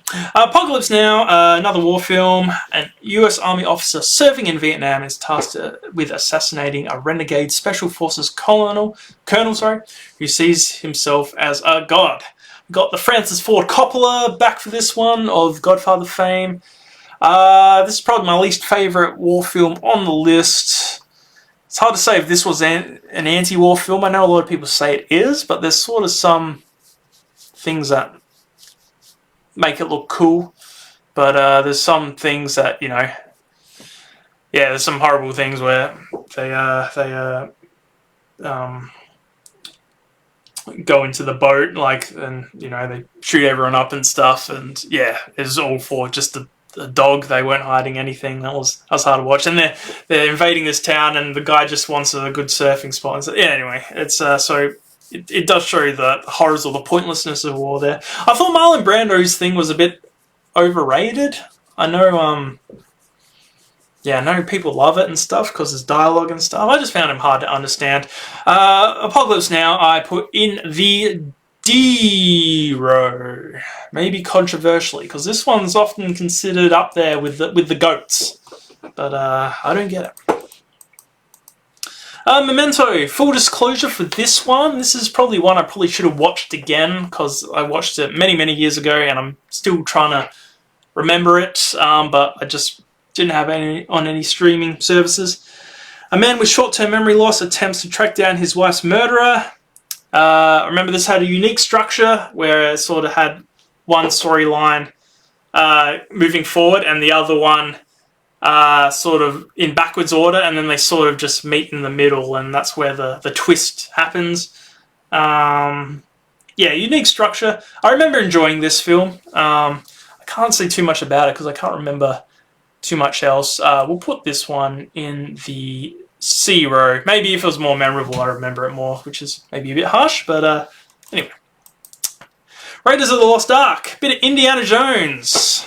In 1936, archaeologist and adventurer Indiana Jones is hired by the US government to find the Ark of the Covenant before the Nazis can obtain its awesome powers.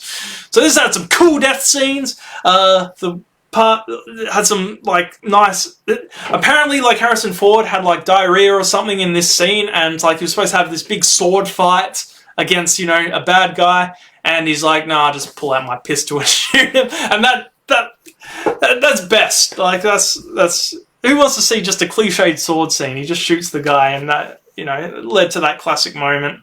I thought one of the bad guys was Japanese, which apparently he's not. Like one of the guys with the melted face, I just thought he was Japanese, but he's just German. He's like not even like a Japanese German guy. I thought it was like, oh yeah, you know, the Axis powers with Germany and Italy and Japan and stuff. No, just looked Japanese. So I don't know where I'm going with that. Where I am going with this was a good film. I enjoyed Indiana Jones. I like the opening scene where he gets the idol and he runs away from the big Crash Bandicoot boulder. This is a B tier. Alright, Django Unchained. With the help of a German bounty hunter, a freed slave sets out to rescue his wife from a brutal plantation owner in Mississippi. Tarantino, one of my favourite directors. Probably, if I had to rank all his films, this would probably be the middle point, mid to upper. Christopher Waltz returns again, different character to his last one, but still a lot of charisma. And yeah, I know I'm not big on westerns, but this isn't really. I know it's set in a western thing. I think Tarantino said this is a southern. It's its own thing. So yeah, some good performances. Leonardo DiCaprio cuts his hand and just powers through, and yeah, like in real life he cuts it and he didn't break character, so that was cool. Yeah, this is A tier. Not as good as Pulp Fiction, but what is? 57, WALL-E. In the distant future, a small waste-collecting robot inadvertently embarks on a space journey that will ultimately decide the fate of mankind. So, sort of like Life is Beautiful, this has like two distinct halves. You got the first bit where it's sort of exploring the world and, you know, what the deal is, and then the second part where they go on the spaceship. And both these parts are equally good. I think they're both needed, and yeah, I like the design of the robots. How WALL-E's all clunky and Eve's nice and smooth. Sort of like what I said about Terminator, the two Terminators and stuff. Just the next model gets more advanced up, even though they're different type of robots. But yeah, I like the cleaner robot too. I thought he was cool. I liked the bad guy, the evil sort of the HAL 9000 or GLaDOS. Unbelievable. Sort of. I'm a big sucker for evil robots that take control. And yeah, it's got some good themes in it. You got your environmentalist theme. You got, you know, your will technology like make our life so comfortable that we sort of lose, you know, contact with how to talk to people, or you know, just physically and stuff. You know, everyone's fat in the future because they don't need to do anything. It's yeah, this is one of Pixar's best films, I thought.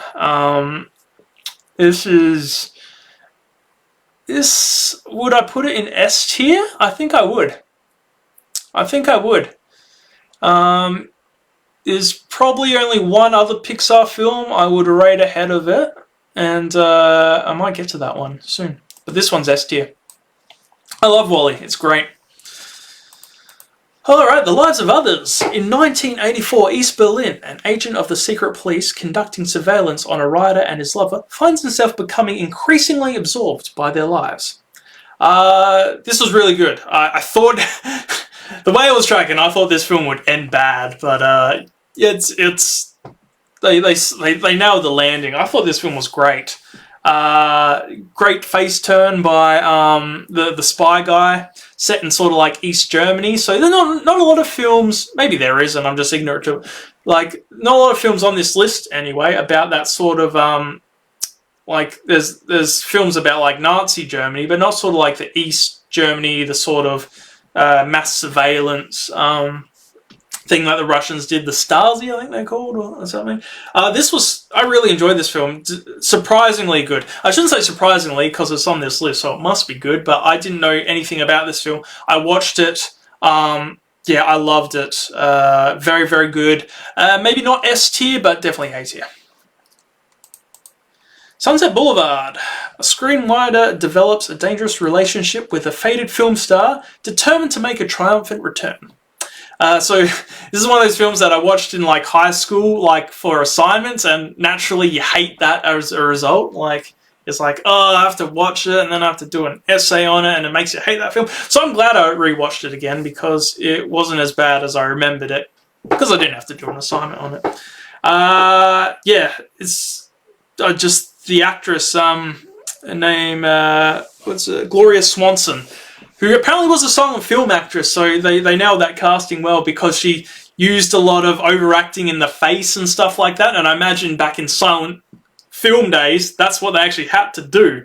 And now this film's set in an era where silent films are out, and, you know, she's a faded film star, but she still had that face and those eyes, and yeah, that was very well casted.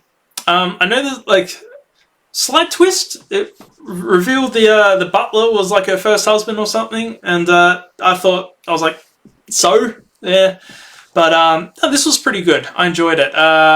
C tier for me. All right. 60, Paths of Glory. After refusing to attack an enemy position, a general accuses the soldiers of cowardice, and their commanding officer must defend them. Stanley Kubrick film. This is the first of the Kubrick films I think is on here. Yes. Alright, so, things about this film. Set in, it's a French war, I think, but, like, you don't get, like, French vibes at all. I think that was a bit of a criticism about it, where they sort of all had American accents and stuff. But that's just a minor point. Very, very, very, very, very grim, very anti-war film. There's a really long execution scene where it's just a build-up, a build-up, a build-up, and yeah, then it happens. Like, no, you know, save the day sort of thing. Yeah, it certainly gets your attention, this film. And yeah, it just shows God, the higher ups and, you know, the colonels and lieutenants and whatever in war are just idiots. Like, there's one of the guys that gets executed, like, for cowardice. He already, like, he already had 2 medals for bravery and stuff, and they just executed him to, like, make a scene because they pulled out of a thing that was never going to work. Like, it was just an impossible thing. And anyway, it's a hard watch. It's I think we'll add this one on our depressing films list. That is really good, but yeah, don't watch it as a date night thing. Yeah, it's a B. I thought it was a very good film, but yeah. The Shining. We get into some horror now. A family heads into an isolated hotel for the winter where a sinister presence influences the father into violence, while his psychic son sees horrific forebodings from both past and future. So, based on a Stephen King book, yeah, very well directed. Like, it's quite different to the book. Mind you, I hadn't read the book in a while, but I know Jack Nicholson's character died differently. Bit less supernatural too, I think the movie was. It's more his... it still had supernatural elements, but not as much of an emphasis. It is a slow film, but I don't mind that because it sort of sets the mood of that isolation. Picks up with that bar scene, I reckon, when he's, you know... yeah.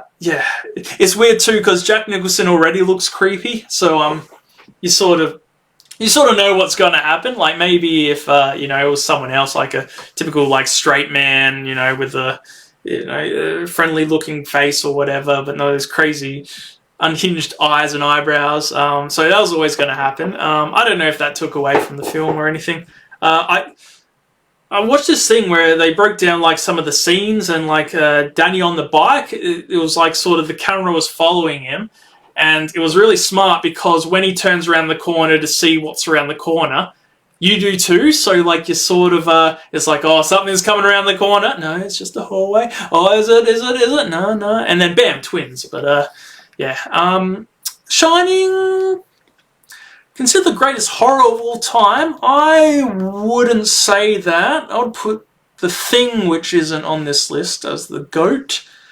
But... I don't even know if I like it, actually, the more I think about it. Like, it's well made for what it is, but did I enjoy watching it? Maybe it's a C. It feels low putting it as a C. I mean, you had the scene with the guy in the fairy costume and stuff. I mean, that could elevate it to B, surely. No, I'll put it in C. If I have to think about it, it's in the lowest one. Alright. Maybe I have an anti-horror bias. Because that would... I haven't seen, like, any of the Jordan Peele ones or Hereditary and stuff. I hear they're good, but maybe The Shining's the second best horror film I've seen, so quite a big drop from The Thing. Anyway, 62, The Great Dictator. Another Chaplin. Director, Arnold Heinkel. Hitler. So basically, is a parody of Hitler, basically. Tries to expand his empire while a poor Jewish barber tries to avoid persecution from Hinkel's regime. Bit of a interesting thing. I watched this film in German and I didn't realize it. Like, apparently there are scenes when Charlie Chaplin's Hitler character is speaking German, and by German he's like saying like sauerkraut and like, you know, fake German and stuff like that. But then his actual speaking scenes are, you know, in English and stuff. But I didn't realize that because I was watching a German dub without realizing it. And I was like, geez, Charlie Chaplin's a talented guy, can speak fluent German and stuff. Because it's an old film, and the lips and stuff might not necessarily sync up anyway, like even when he's saying the words. So I didn't realize until the end, where I was rewatching that monologue at the end, the famous one, as in English, and I was like, hang on. So so anyway, it's still good in German. I enjoyed this film. I liked the Mussolini and Hitler. Well, they have different names in it, but that dynamic and stuff was funny. It's really interesting that this film was made in 1940. So I can understand it being made post like 45, when like all the Hitler and stuff like that, and all the evils of the Holocaust came out. But it's interesting to make a stand on something like current, like while it's happening, like it's real in the thick of World War II. So it's because I don't know when like America joined the war, because they at the Olympics in '36 or something. I don't know my history, but yeah, I was surprised this film got made during the war. But it's a good bit of propaganda. It certainly doesn't show Hitler and stuff in a flattering light, which is what you want. So yeah, Great Dictator. I would put this one not as good as City Lights out of the Chaplin films. Better than Modern Times. I'll put this one in the B. I thought this was quite good. Avengers Infinity War. The Avengers and their allies must be willing to sacrifice all in an attempt to defeat the powerful Thanos before his blitz of devastation and ruin puts an end to the universe. It's a D. There's better Marvel films. I know like a lot of people shit on Marvel. It's sort of like a high floor, low ceiling type deal with them things. I think there's better, like, I prefer, your X-Men's and stuff to the Avengers. Yeah. I mean, like the superheroes are cool and stuff, but like the villains outside of Thanos, like they all look boring and grey and stuff. I know like some have cool powers and stuff, but they're not memorable, so I can't really remember too much of this film, to be honest. I know like, half the stuff die, which, brings a massive plot hole when you think about it, but anyway, it is what it is. I know people are into Marvel, and I'm not. This isn't the reason. Like, I'm disliking this film, not because it's Marvel, just because I just thought it was a average film. That's Infinity War. But speaking of not average films, witness for the prosecution. A veteran British barrister must defend his client in a murder trial that he has surprise after surprise. Ladies and gentlemen, the lawyer in this, the main character, is my favourite character in all these films. He's an absolute savage. Like, he has the best lines, the best comebacks. He's just a phenomenal lawyer. So much so that, like, the judges are like, they're almost, like, scared of him and stuff because he's so good. And he has these little mannerisms where because he's a fat, like, rude guy, but he's like, the other lawyer's, like, doing his arguments, and the lawyer's just, putting out his heart medication or something. It's just these little idiosyncrasies and, like, personality traits and... Yeah, he's so funny, and he's such a savage, like, some of the stuff he says. There's a scene, he's just discovered, because he's got a heart issues, he can't walk up the stairs, so he has this chair, and he's like, no, he's too proud to use it, but then he uses the chair, and just the look on his face, and then when he's escaping the maid on the chair is, yeah. This film is phenomenal. I love this film so much. I thought I knew the twist. It's a little bit of a twist on a twist. Yeah, it's I might put this in the S tier, to be honest. This one way exceeded expectations, and I think it's on the strength of that main character. Can't remember his name, which is really sad because I said he's my favourite character and I can't even remember his name, but anyway. Witness for the prosecution, S tier. Alright, Aliens. They mostly come at night. Mostly. All right. Decades after surviving the Nostromo incident, Ellen Ripley is sent out to re-establish contact with a terraforming colony, but finds herself battling the alien queen and her offspring. All right.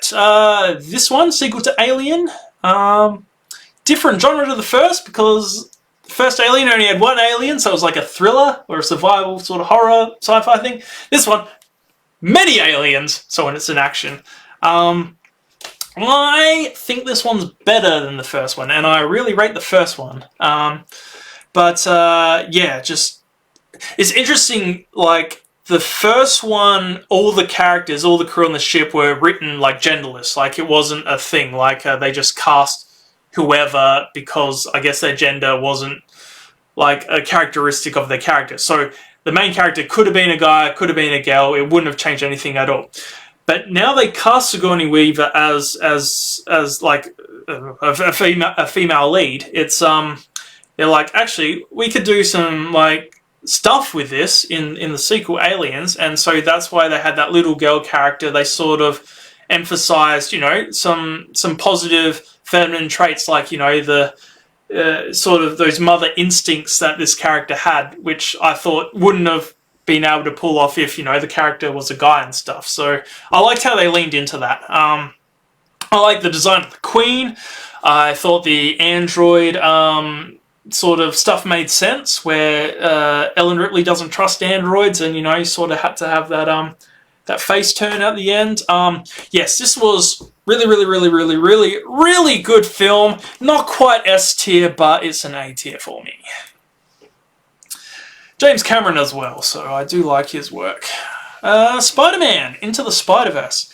Teen Miles Morales becomes the Spider-Man of his universe and must join with 5 spider-powered individuals from other dimensions to stop a threat for all realities.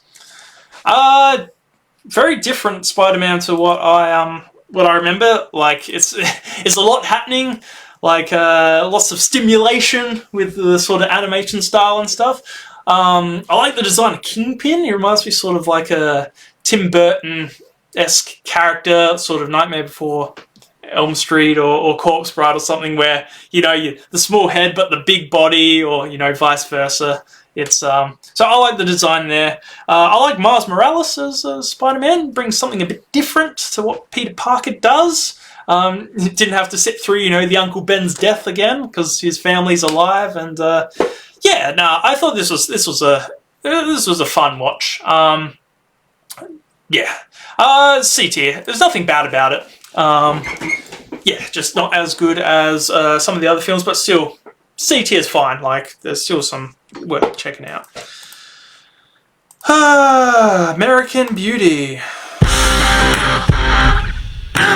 American Beauty! Alright, a sexually frustrated suburban father has a midlife crisis after becoming infatuated with his daughter's best friend. Alright, stars Kevin Spacey in a very realistic portrayal of someone attracted to an underage teen. Very convincing. Basically, this one just shows, I don't know, the hollowness of like suburbia, how everyone acts happy and when they try and achieve something, or it's similar, different vibe, but sort of similar criticisms to maybe Fight Club. Maybe that's a stretch too far. Yeah, I thought this was overrated. I'm surprised this won the awards when it did. Maybe it was good at the time. Maybe I should have, you know, criticized it for the time it was rather than looking back now. It might not have aged that well. Maybe my feelings of Kevin Spacey might be clouding something, but I didn't think this was that good, this film. It wasn't boring, so I don't think I'll put it in F. Like, I wasn't actively waiting for it to end, but yeah, I'll put it in D. Yeah, just the, I don't know, it's a bit wanky where the guy's filming the bag and it's the most beautiful thing he's ever seen and stuff. Mate, it's just a bag. It's, I don't know, maybe I need to expand my brain more. But anyway, that's American Beauty. 68, Dr. Strangelove, or How I Learned to Stop Worrying and Love the Bomb. An insane American general orders a bombing attack on the Soviet Union, triggering a path to nuclear holocaust that a war room full of politicians and generals frantically tries to stop. Another Stanley Kubrick one. And I must admit, like, I didn't know much about this film coming into it. So the fact that I found out after I watched this that Peter Sellers portrays 4 different characters, I didn't know that. I thought they were all unique ones. I'm used to, like, Nutty Professor, like, it's obvious Eddie Murphy's all the characters. I couldn't comprehend that these are all very unique characters with different voices, different speech patterns, different mannerisms. He's so talented, it just blew my mind.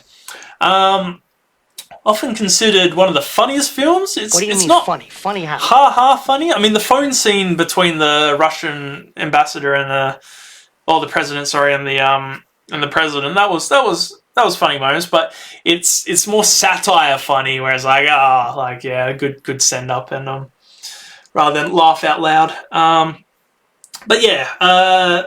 Good nod to Operation Paperclip with the Dr. Strangelove and the German scientist working for the US. Yeah, this was very good. It's a good satire on basically the problems with mutually assured destruction. So build a doomsday machine that you can't turn off as soon as yeah. Anyway, it's worth checking out. I'll put this one in the B.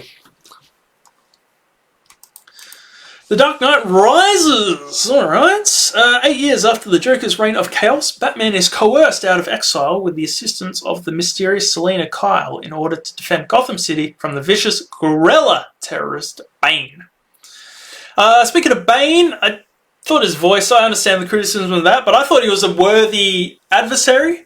I know, like, a lot of people probably prefer the Joker, and there's that whole, you can't control the Joker, he can't be negotiated with, whatever, that's what makes him dangerous, just wants to do chaos.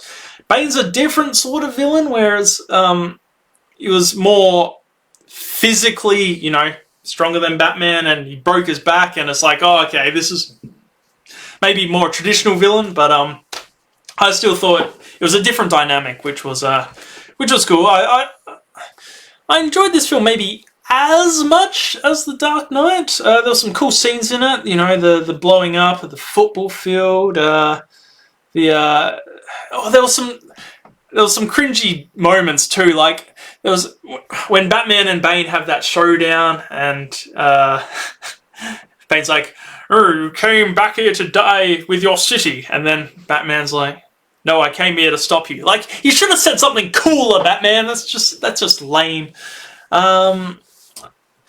Anne Hathaway, I'm a fan of, but as Catwoman, I don't really remember her that much. I said I enjoyed this as much as The Dark Knight, so maybe I'll put this one in B2. Just looking at what's in C. Did I prefer some of those C films more than that? Maybe I did. No, I'll put in B. There you go. In the 70s now, Oldboy. South Korea, here we go. After being kidnapped and imprisoned for 15 years, Oh Dae-soo is released, only to find that he must find his captor in 5 days. Alright, twist ending. There's a big twist in it, and I wish I didn't know the twist before I watched this, because that would have just blown my mind. But I knew it, and I was watching out for it the whole film, and it ruined it a little bit. But that's on me. Some crazy good scenes in this film. That long, continuous hallway battle was brutal because it wasn't... It would have been choreographed, but it looked like, a typical ugly fight with a hammer and stuff, so that was cool. The guy eats a live octopus. That's crazy. A lot of scenes that are hard to watch, pulling out teeth, cutting off tongues. So if you're squeamish, it's not the one for you. But one thing I didn't really quite get is, so basically this guy's locked up for 15 years and he doesn't know why, has no contact outside of just constant meals and whatever. I don't know how he gets so good at fighting when, all he would be doing is shadow boxing and stuff, but that's just a minor aside. This one was very good. I loved it. And if only I didn't know the twist, maybe that's what's putting it out of S tier, but it's solid A tier. Excuse me. All right. All right. What do we have up next? Amadeus. Mozart. Not Amadeus. The other one. The life, success, and troubles of Wolfgang Amadeus Mozart, as told by Antonio Salieri, the contemporaneous composer who was deeply jealous of Mozart's talent and claimed to have murdered him. So this film, not that historically accurate Mozart one. Apparently, the rivalry between Mozart and Salieri, like, it was more a mentor thing than a rivalry. So I know the film alluded to, you know, did he cause his death and stuff. That's just all, you know, a bit of Hollywood stuff for you. Yeah. But good movie. His laugh's annoying, Mozart, but you know that's the extra bit of character there.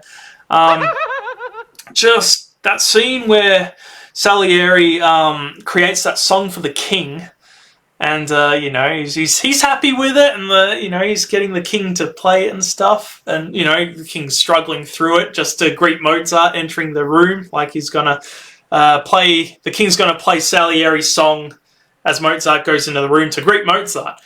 And then Mozart's like, oh, I think I can improve it and stuff. And he's like, do you want the music? He's like, no, it's all up here. And he just improves it tenfold. And it's just drives home the point that you can be really good at something and there's just going to be someone who's that much better than you at it, no matter what you do. But then, you know, Mozart's 1 in a million, like, or billion or whatever. It's I remember my music teacher said, like, you can understand your Beethovens and stuff, you know, obviously brilliant guys, but Mozart's just... You can't work it out when he's doing, you know, composing, like, sonatas and stuff at 4 or 5 or whatever he was, just crazy good. Apparently, I know it's a thing that he created Twinkle Twinkle, but apparently that's not quite true. He did some variation of it. He didn't do it when he was 5 years old. I was a bit disappointed when I found that out, but yeah. Anyway, the movie on Mozart was really good. I like that scene where Mozart, like, thinks he's created the best, you know, the musician's musician sort of thing, where he's done a really good opera, and then it's like the actual public, the king, found it boring. And I like that because there's a lot of bands out there that are really technically good. Sort of like the Dream Theater effect, where they're so good at their instruments, but just... sometimes I need a 2-minute punk song, you know what I mean? So, yeah, I found that good. But, yeah, this was a solid watch. Well acted. Yeah, Mozart he was a bit of a scene stealer, like he had an annoying laugh, but you know, you certainly noticed him. Yeah, it's I thought they did well with this one. This is a B tier for me. Alright, Tarantino again. Buongiorno. Third most Italian. Inglourious Basterds. In Nazi-occupied France during World War II, a plan to assassinate Nazi leaders by a group of Jewish US soldiers coincides with the theatre owner's vengeful plans for the same. Whew. This was better than Django, which I really liked. Not as good as Pulp Fiction. 2 of the most suspenseful scenes ever. The opening one and the one in the bar with the, you know, the 3. How do you do it? What's the incorrect one? 3. And just Christoph Waltz's character is just phenomenal. Like, he's so good. He's so evil, but like it's no use doing a plan against him. He cottons onto it immediately. Like, you know, it's like, oh, maybe we'll say they're Italian so you don't have to speak German, and then he speaks Italian and he works it out. And yeah, this is really good. Really, really, really, really good film, but not quite S tier, sorry. But yeah, A tier. I don't know what would make it S tier. It's just the vibe, I guess. Just the vibe. Alright, Coco. Bit of Pixar. Aspiring musician Miguel, confronted with his family's ancestral ban on music, enters the land of the dead to find his great-great-grandfather, a legendary singer. So this one, not one of Pixar's best, I thought. The animation's tight, it's really satisfying, with all the bones of skeletons, connecting to each other. They did well there. There's a funny scene with like a talent show where it shows all the different types of bands, and like you think it's all mariachi stuff, but then it shows like a heavy metal band, and then like a goth guy on like a keyboard and stuff. Like it doesn't sound funny, but I thought that scene was good. But yeah, the twist you can see coming from a mile away. This one was it's okay. I think maybe I'm judging this one harshly because a lot of Pixar can be really, really, really good, and this one was just okay. So as a result, it's maybe a D tier instead of a C tier, just because D tier sounds harsh because it's better than all these films, I think. So yeah, we'll put it in C. For Coco Jumbo. Alright, Joker. The rise of Arthur Fleck from aspiring stand-up comedian and pariah to Gotham's clown prince and leader of the revolution. This was the best movie I've seen in the past 10 years. I was trying to think which movie I've seen that was better than this, like chronologically going back. And I think it was the only film I've seen that was better than this. I had to go back to The King's Speech, which was like 2012 or something. So yeah, certainly best film I've seen in 10 years anyway. God, it's just as soon as it ended, I was like, I just needed to take some breaths. Like the twist got me. Apparently there's a sequel where it's going to be a musical, so that'll be interesting to see how it happens. It sounds horrible, but this film just looks so lame and stuff, and it was so good. It was, and there was this funny, like probably one of the funniest scenes, like in such a depressing movie where the Joker, Joaquin Phoenix, kills one of the guys, and there's a little dwarf guy in the room who's his friend and stuff, and he's like, I got to get out of here, because there's a psycho in here, but he can't reach the door handle, and it's just that tragic comedy thing that you're like, some guy's been brutally murdered, and this little dwarf guy's just trying to get out of the door, and he has to ask the Joker to open the door, and he does. He doesn't kill him because he was nice to him, but God, that was a good scene. It's funny. It's the only funny part of the movie, I think. The rest of it's quite shocking, but great movie. This is S tier. S tier. I loved this movie a lot. Alright, Toy Story. Back to Pixar. A cowboy doll is profoundly threatened and jealous when a new spaceman action figure supplants him as a top toy in a boy's bedroom. So Pixar's first film. Loved it as a kid. Liked it as an adult. I haven't considered Toy Story probably the best trilogy over Lord of the Rings. Maybe its peaks are better than Lord of the Rings, but its flaws are lower, so work that one out. I like Sid's toys, the bad kid Sid. I thought he was a young entrepreneur, a bit of an engineer combining things, so he's going to go far, that kid. But Toy Story, we'll put this in the A tier. I enjoyed Toy Story. It was a good start. I don't think if it wasn't as successful, who knows where Pixar would be. Because, yeah. Braveheart. A Scottish warrior, William Wallace, leads his countrymen to a rebellion to free his homeland of the tyranny of King Edward I of England. Also known as Edward Longsharks. So, there you go. In terms of historical accuracy, not the most accurate film out there.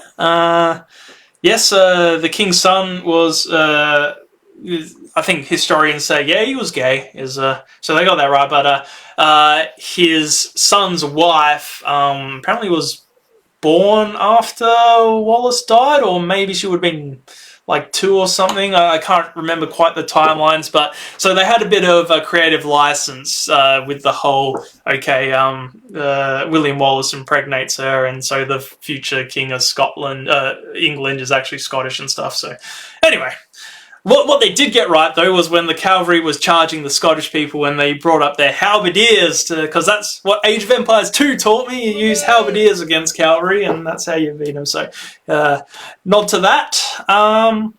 The torture scene at the end was very long, but, you know, Mel Gibson loves his long torture scene. The freedom speech, I thought it was just, I know it's replayed a lot, but, yeah, it is what it is. This is a C film. Oh! Is it B? No, I thought it was I like it a lot of these other films, though. But not as good. It needs like a C+ tier. Alright, I'll put it in C. Das Boot. A German U-boat stalks the frigid waters of the North Atlantic as the young crew experience the sheer terror and claustrophobic life of a submariner in World War II. So this is an interesting one compared to the other war films from the German side. So hard to do a film. Admittedly, it was filmed in Germany and stuff, but like, as someone of the, the side of the Allies and all that, hard to do a film with sympathetic German characters. And they did it quite well because I think only one of the crew was like an active Nazi. I'm sure, maybe they hit their power level or whatever, but they sort of made a point to emphasize only one of the crew sort of bought into the regime, and the rest were just there to do a job, maybe. That's, I guess, the best you can do with making the German soldiers seem sympathetic. But, I enjoyed this film, basically. They did the claustrophobia of being trapped in a submarine well. There's basically when the film this is why this is good. So basically earlier on in the film, they're testing the depth of the submarine to sort of stress test to see, when it starts to cap out at how low it can go, and you sort of hear the creaking bolts and stuff. It's like, okay, it's X amount of meters and stuff. So, they did that and they carry on their mission. But then they get bombed and the submarine sinks lower and lower and lower, and they're watching the pressure gauge go up and up and up as how deep the submarine's going. And I couldn't imagine a more horrifying feeling. Things about either being stuck in a submarine at the bottom of the ocean or being buried alive, those claustrophobic sort of things, I can't even. So anyway, they managed to escape that, and then at the end, the end happens where they get bombed as soon as they make it back safely home, and it's all for nothing. So that was it's not a good ending in terms of a happy thing, but it just goes to show that, after you've gone on this journey with these characters, and to end the way it did, it's just quite sobering and stuff. So this was really good. I enjoyed Das Boot. This will be in the A tier. Das Boot, The Boat.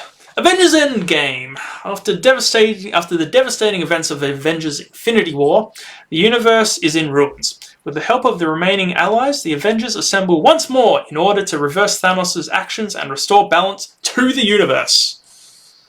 Similar to the other one.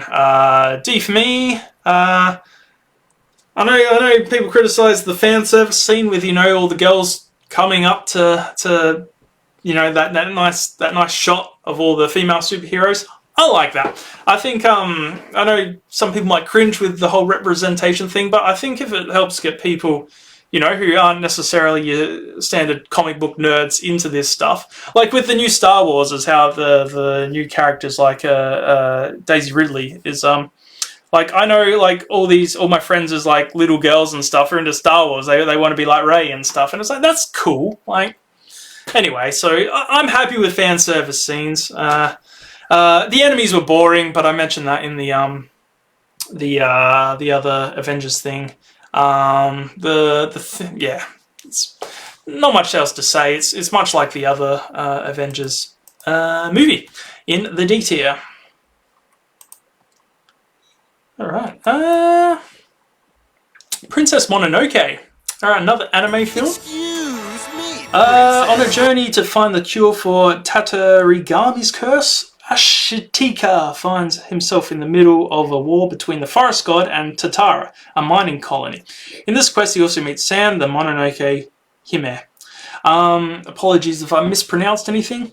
This was a decent film. I like how there was no clear bad guy. There was sort of, you know, the tweeners, the shades of grey. Lady Eboshi, you know, obviously tearing down the forest and stuff for, you know, mining and progress and stuff. But she's a strong female character with, you know, looking after lepers and prostitutes. Like, it's she's a very caring human person, but, you know, the forest is in the way of, you know, achieving a better life for people. So, and then you got the other side of it with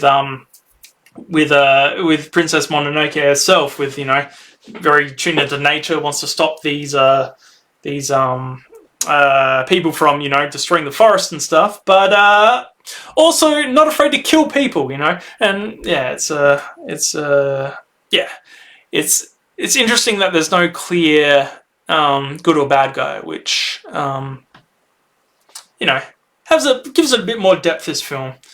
And I guess the enemy is hate and stuff, you know, because the guy with the that can shoot arrows and shoot people's heads off with arrows and stuff gets stronger the more hate's around, and I get what they did there.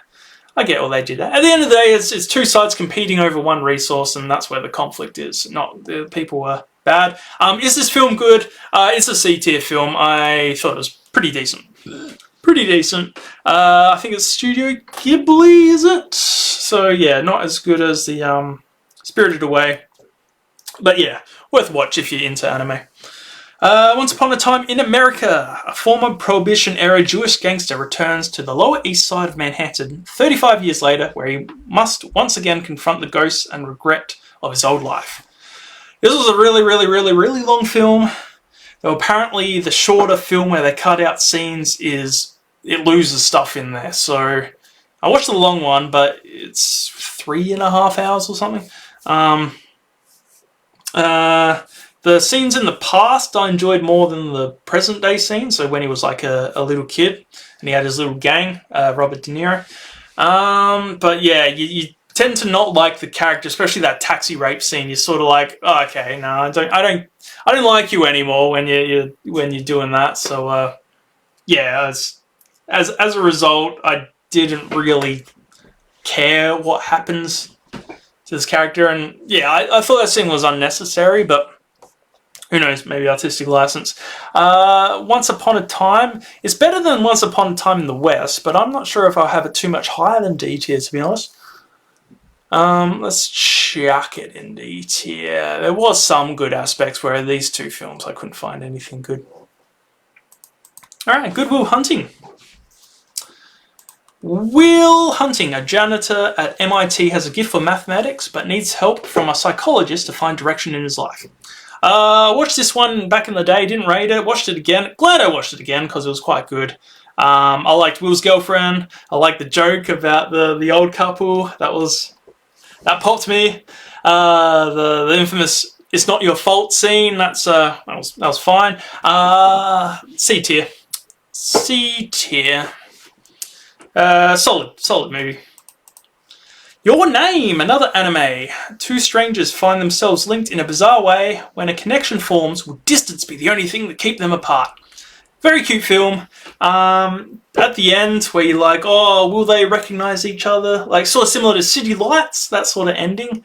I won't reveal too much more because there's like, yeah, a twist and stuff in it. But it's a cute film. It's an enjoyable one. It's a B, I think. I think I rate it ahead of Mononoke, but below. I know they're not Studio Ghibli ones, but in terms of anime films, if I had to rank the anime in this list, I think it's B. Whew, alright. So, speaking of ass to ass. Okay. Here it is. Requiem for a Dream. This is going right into the depressing list. Yeah, that's a pretty bad 3 there. Okay. The drug-induced utopias of 4 Coney Island people are shattered when their addictions run deep. Darren Aronofsky, good director. Like, I don't know specifically this is an anti-drug film in terms of, like, it wants to sort of convince people not to do drugs, but it definitely doesn't glamorize drugs. I'll tell you that much. It is, these 4 people's lives are ruined. It's good music, though. Good, I like the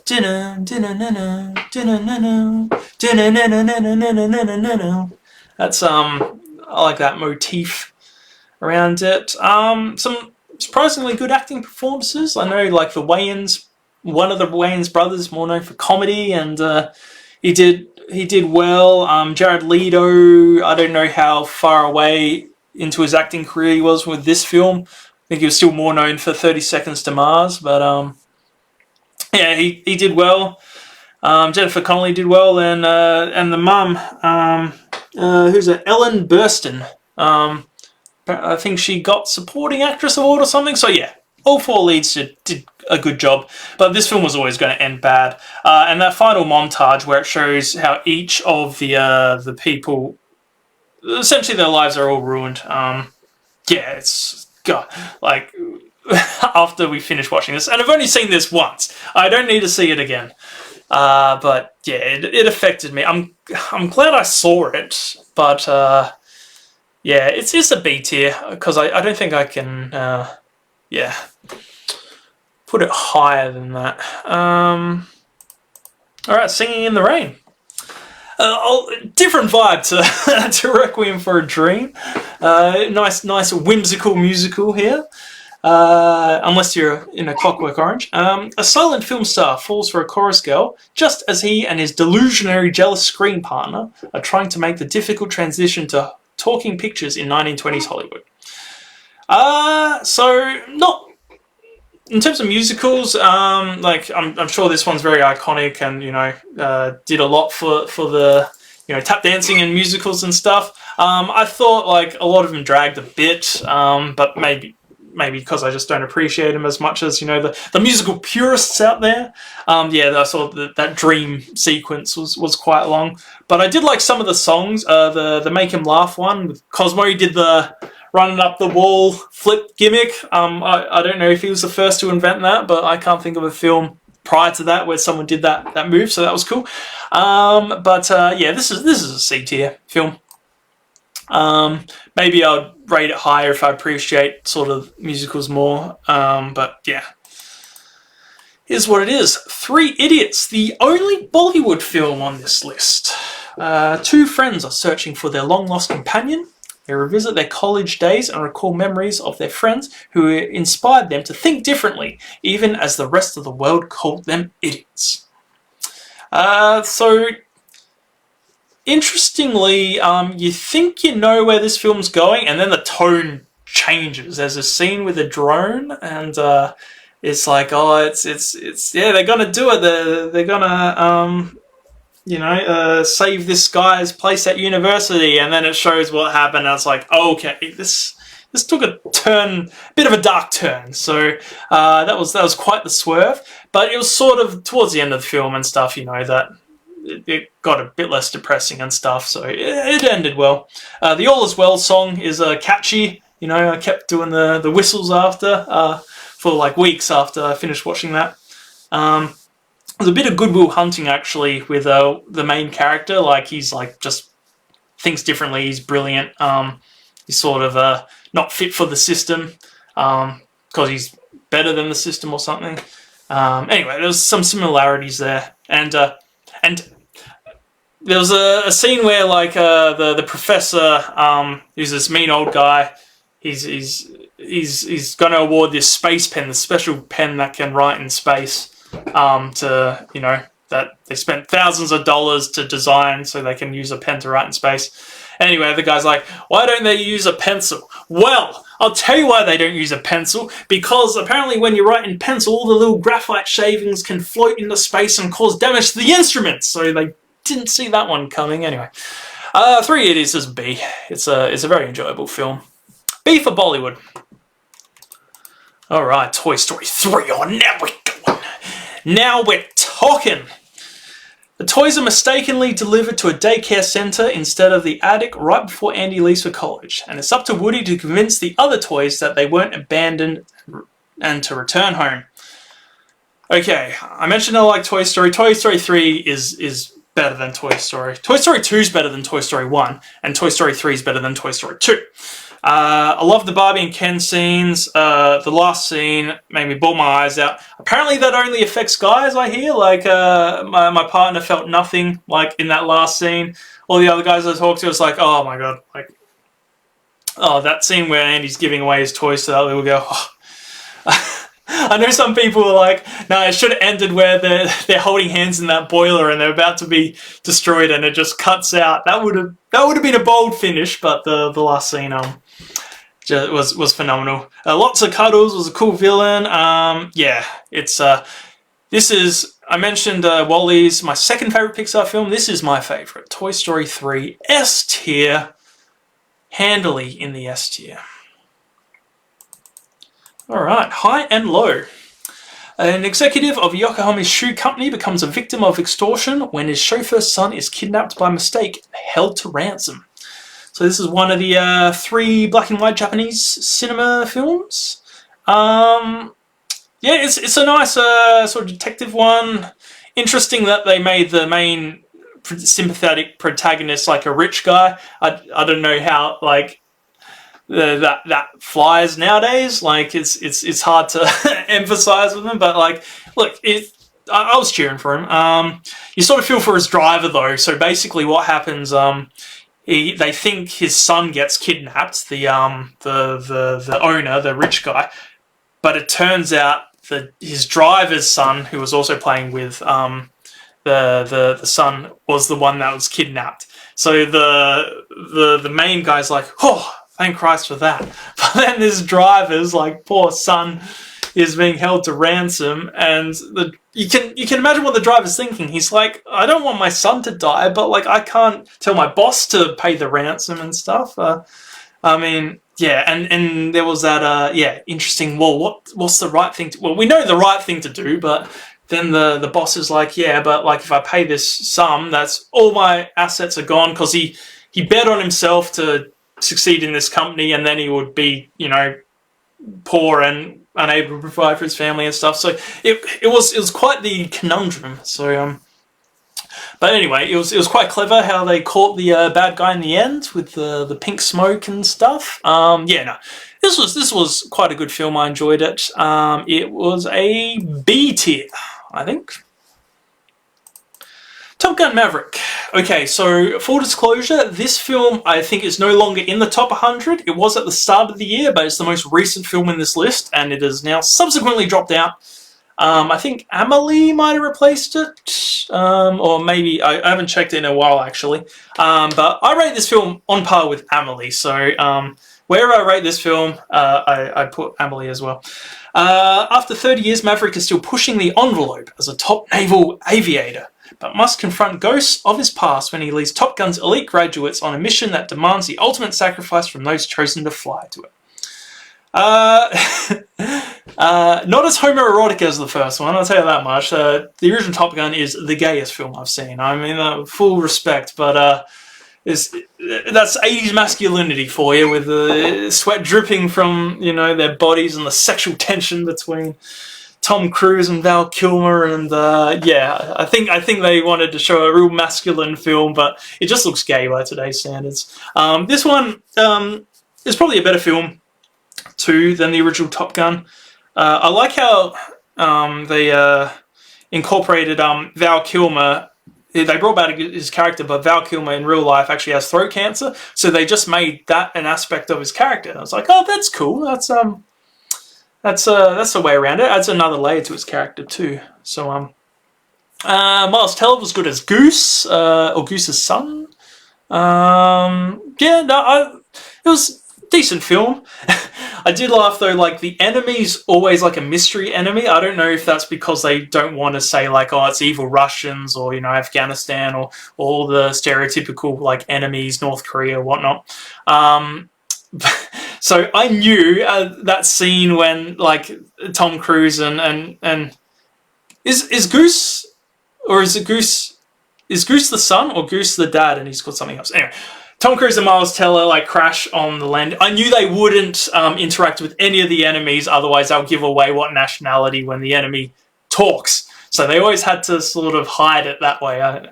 So I knew they would never interact with them, and then for that lowered the stakes of, you know, the predicament they found themselves in. So anyway, Top Gun is a C, I think. Decent film. But yeah, maybe a bit predictable. Star Wars Episode 6, Return of the Jedi, the third in the Star Wars trilogy. After rescuing Han Solo from Jabba the Hutt, the rebels attempt to destroy the second Death Star, while Luke struggles to help Darth Vader back from the dark side. Alright, yeah, I'll keep this up here. So we're down to one line worth of movies anymore. Home stretch. Okay, so this one introduced Jabba the Hutt. The Sarlacc pit was cool. It had Ewoks, which I didn't mind. The Vader face turn. Aside from that, the story was just it's okay. It's the creatures and the sort of the universe and stuff does a lot of the lifting in this. But then Star Wars wasn't really about plot. Anyway, C tier. I think, to be honest, out of the Star Wars films, I think the third film, like chronologically, the Return of the Sith, it's probably my favourite. Revenge of the Sith, Return of the Sith. Anyway. What are we up to? Oh, we're up to 90. Alright. Home stretch, guys. 10 films ago. Capernaum. When a serving 5-year-old sentence for while serving a 5-year sentence for a violent crime, a 12-year-old boy sues his parents for neglect. So this is a film set in Beirut, I believe. No professional actors. But the kid that's an actor, he's going to go places. He was very convincing. Because maybe, especially like, yeah, Star Wars and stuff, I know Anakin Skywalker got a lot of shit on, you know, because he was a child actor. I didn't think he was that bad and stuff. But then you see like other films, like where these kids act the shit out of the film, and it's like, oh, okay, well maybe there is a standard, but still, don't hate on Jake Lloyd and stuff. Like, anyway. Capernaum, sorry. Looking after the baby was intense. So basically his 12-year-old's looking after this baby too, and I just knew this was going to end badly, but thankfully it didn't. The point of this film is, should some people be not allowed to have children? Like this, basically at the end of the movie, the kid sues his parents, and not like any financial thing. It's like they can't have any more kids. The environment they're bringing these kids into is horrible. His sister gets sold off as a child bride and dies in childbirth. It's quite horrible and stuff. And like, yeah, it's should people not have kids? Well, geez, that's a tough one. Like, who am I to say? But I certainly sympathise with with that stance. I think some people shouldn't have kids, but then some people probably don't have the education to realise they shouldn't have kids and stuff. So I heard that thing that in order to stop global poverty and population, like, you know, exceeding the resources and stuff, it's just, you just got to educate people, and then people make smarter choices and whatnot. But anyway, this is getting way too deep for what is a tier list about 100 movies, and I'm just an idiot. So this one is I enjoyed this film, B. Oh, 3 rows in the B now. Alright, 91, Eternal Sunshine of the Spotless Mind. A serious Jim Carrey one, which is weird. When their relationship turns sour, a couple undergoes a medical procedure to have each other erased from their memories forever. Good concepts. One's about dreams and or memories, I guess, in this case. apparently Jim Carrey wasn't allowed to improvise in this film, so different vibe to his normal films. And I hear this one criticizes the, there is a manic pixie dream girl character, but it's very self-aware that, it's almost not quite a satire of that trope, but it's, I don't know. I thought this film was a C-tier film. It has some good moments. Sorry, I'm running on fumes, guys. We're up to 92 here. 2001: A Space Odyssey. Bum, bum, boom, boom, boom, boom, boom, boom, boom, boom, boom, boom. Bit of Ric Flair. After uncovering a mysterious artifact buried beneath the lunar surface, a spacecraft is sent to Jupiter to find its origins. A spacecraft manned by 2 men and the supercomputer HAL 9000. What? 9,000? Right. Things I liked about this film. The monkeys was cool, how they sort of incorporated the monolith as sort of the thing that makes the monkeys better than the other group of monkeys. And those monkeys were pretty realistic for the time, considering like Planet of the Apes was after that or something, and their monkeys look shit. Like, why does the Kubrick monkeys look so good? Maybe because they didn't have to talk or whatever, but anyway. Oh, good monkeys. And how I liked big fan of the Portal series, so as mentioned with Wall-E and stuff, I like when a computer goes rogue and sort of takes over, and that's what happened with HAL. That was sort of the mid part of the film where that happened. The problem with this film is the last third, where the post-HAL bit, I just didn't get it. Like, it got too weird for me, and I think as a result, it ruined it for me. It was tracking to be quite a good film, and I just thought this, I don't know what it was. I said this about Inception and Interstellar and stuff, they just get too smart for me, and as a result, I don't enjoy them. This was a D film for me. And it's just because of that last third. It was tracking to at least B, I reckon, but yeah. Gotta judge it in its entirety. Reservoir Dogs. Another Tarantino. When a simple jewelry heist goes horribly wrong, the surviving criminals begin to suspect that one of them is a police informant. I think it was Tarantino's first official one as director. I know True Romance, he might have, was producer or something. This was his directorial debut. So it's sort of like quite low budget compared to his other ones. But that doesn't make it bad necessarily, similar to Guy Ritchie and Lock, Stock, 2 Smoking Barrels. Like, the first one sort of has like a charm to it, even though it's rough around the edges. The told out a sequence, Tarantino style, that's cool. Still easy to follow. The orange motif sort of gives away, the orange balloon, who's the mole, and but you sort of find that out relatively early. And that long iconic shot with Mr. White, going to the car, then walking back in, then torturing, the police informant and stuff, just all done in one follow thing. Like that, I like scenes like that. So Reservoir Dogs, very good B. I don't know how Mr. Orange, once everyone came back, he could have talked his way, or Mr. White could have, the cop and Mr. Orange could have talked his way out of Mr. White. No, I'm getting confused. Which one was Michael? Anyway, moving on. I'm cooked, ladies and gentlemen. 94, The Hunt. A teacher lives a lonely life, all the while struggling over his son's custody. As his life slowly gets better, as he finds love and receives good news from his son, but his new luck is about to be brutally shattered by an innocent little lie. So, full disclosure, before my current job, I worked in a childcare centre as a male childcare guy, so this one hits a little bit close to home.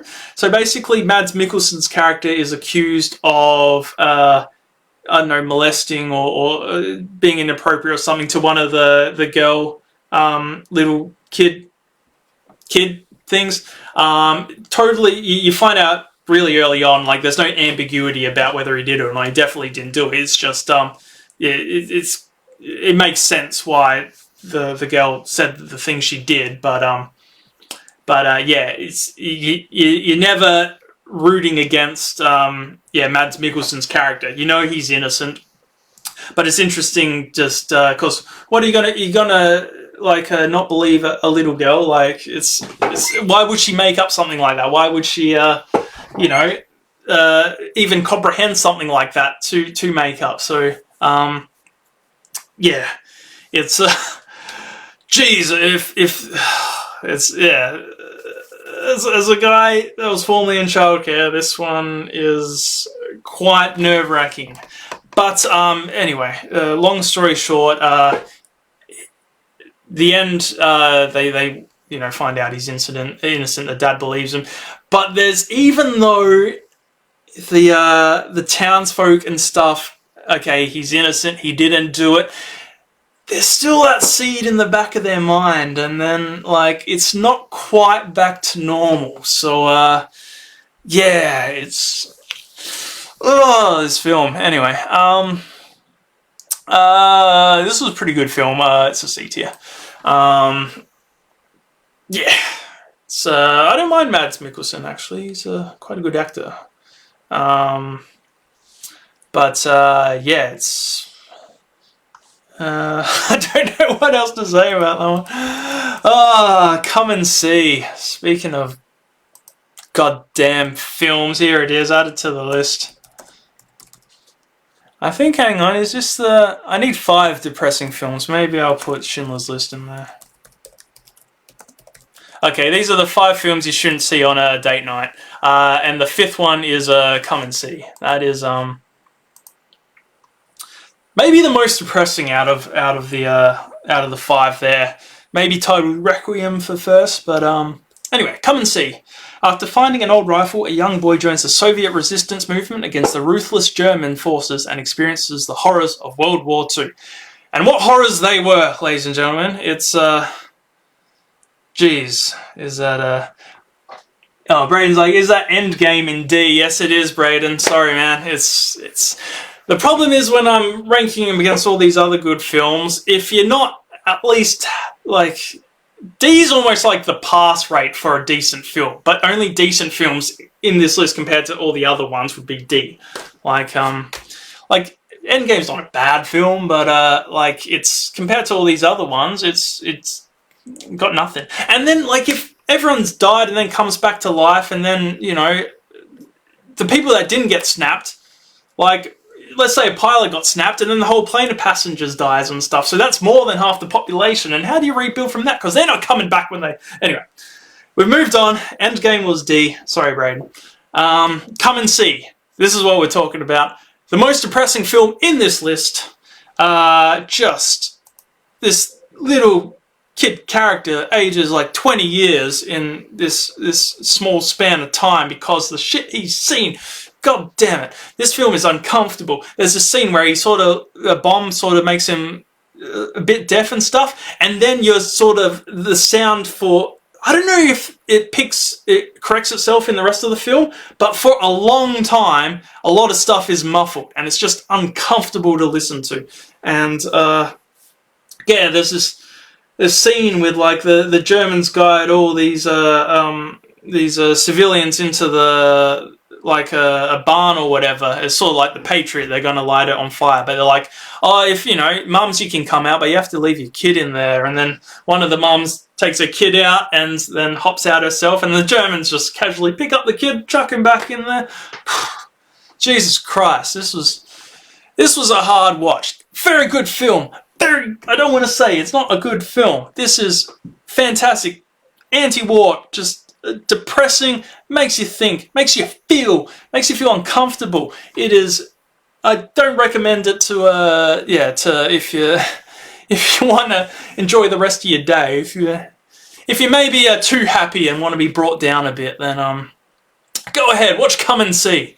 But Jesus Christ, it's a B. Anyway, Citizen Kane. Following the death of publishing tycoon Charles Foster Kane, reporters scrambled to uncover the meaning of his final utterance, Rosebud. Iconic film, groundbreaking in a lot of ways. I couldn't wait for this film to end. I found it boring. I think I had a headache too, so that might have played a part in it. But this was an F tier. I didn't care about the Rosebud twist. Maybe that was the whole reason. Like, the twist was nothing. Like, you know, maybe everyone thought it was going to be big, and then it's sort of like that's intentionally that it was a letdown. But yeah, Citizen Kane, often considered the Citizen Kane of films, and I was very disappointed with this one. So F tier it goes. All right, final four.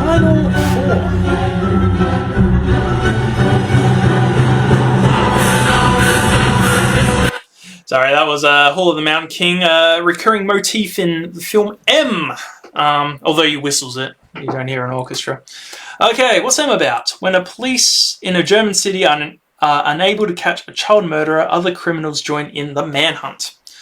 So this was, I think, one of the oldest films on the list. In fact, like, a whole bunch of companies had to sort of restore it and stuff. It was like, a lot of it was destroyed, and all these things, I think Australia even was involved in, like, restoring the sound or something. So that was cool how they managed to get something relatively watchable. It's still quite hard to hear in places, quite dated, but I'm glad they managed to restore it to what it is, because yeah, just this sucks when things are lost back prior to the day of backing up things and stuff. So anyway, the film itself, yeah, it's a decent film. Pretty paint by numbers in terms of, yeah, just a killer's on the loose and, you know, trying to catch him and stuff. You think he's going to get away with it too, but he ends up getting caught eventually. And the last bit is like the trial he has. So he's a child murderer, so, you know, not pretty hard to defend and stuff. But his lawyer actually, who was like volunteered and stuff, he does a good job of defending it and stuff. And the crowd's like, no, we want to kill him and stuff. He's like, no, he's will be no better than him. And yeah, anyway, I won't spoil it too much, but it's a solid film.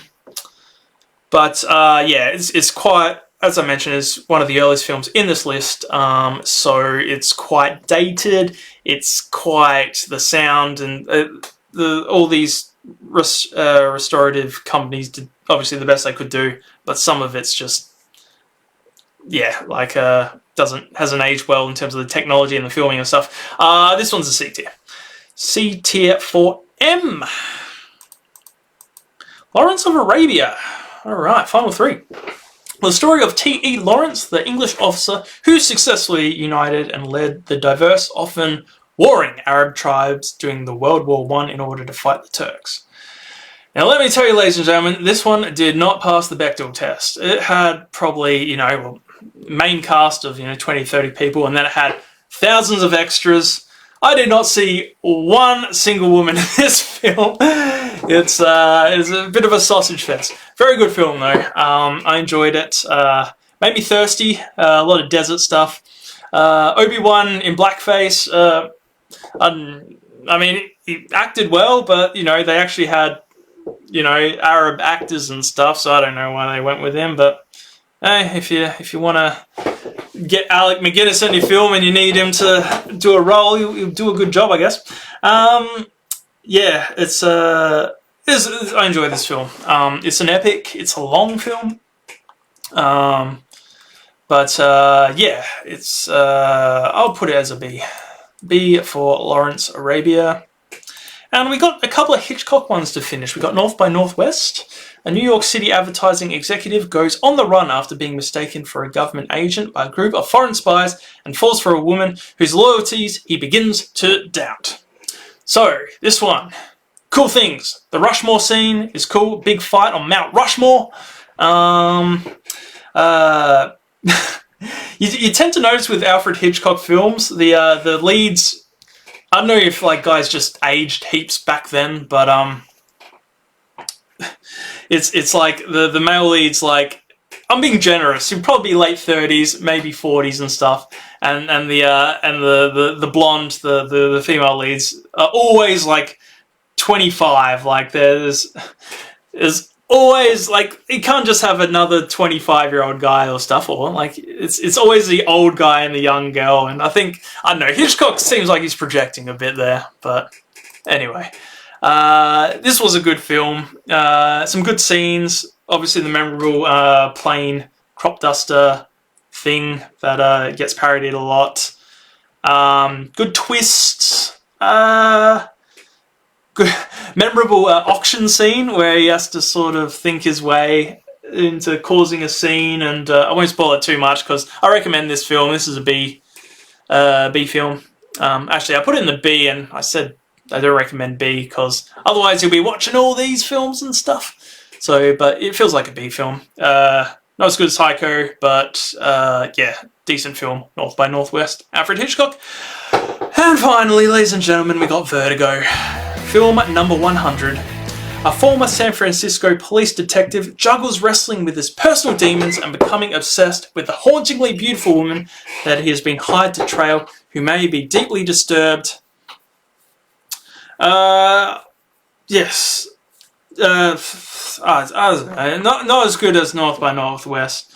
The twist was, I mean, I didn't see the twist coming, but it wasn't that good a twist, but maybe it was good for the time.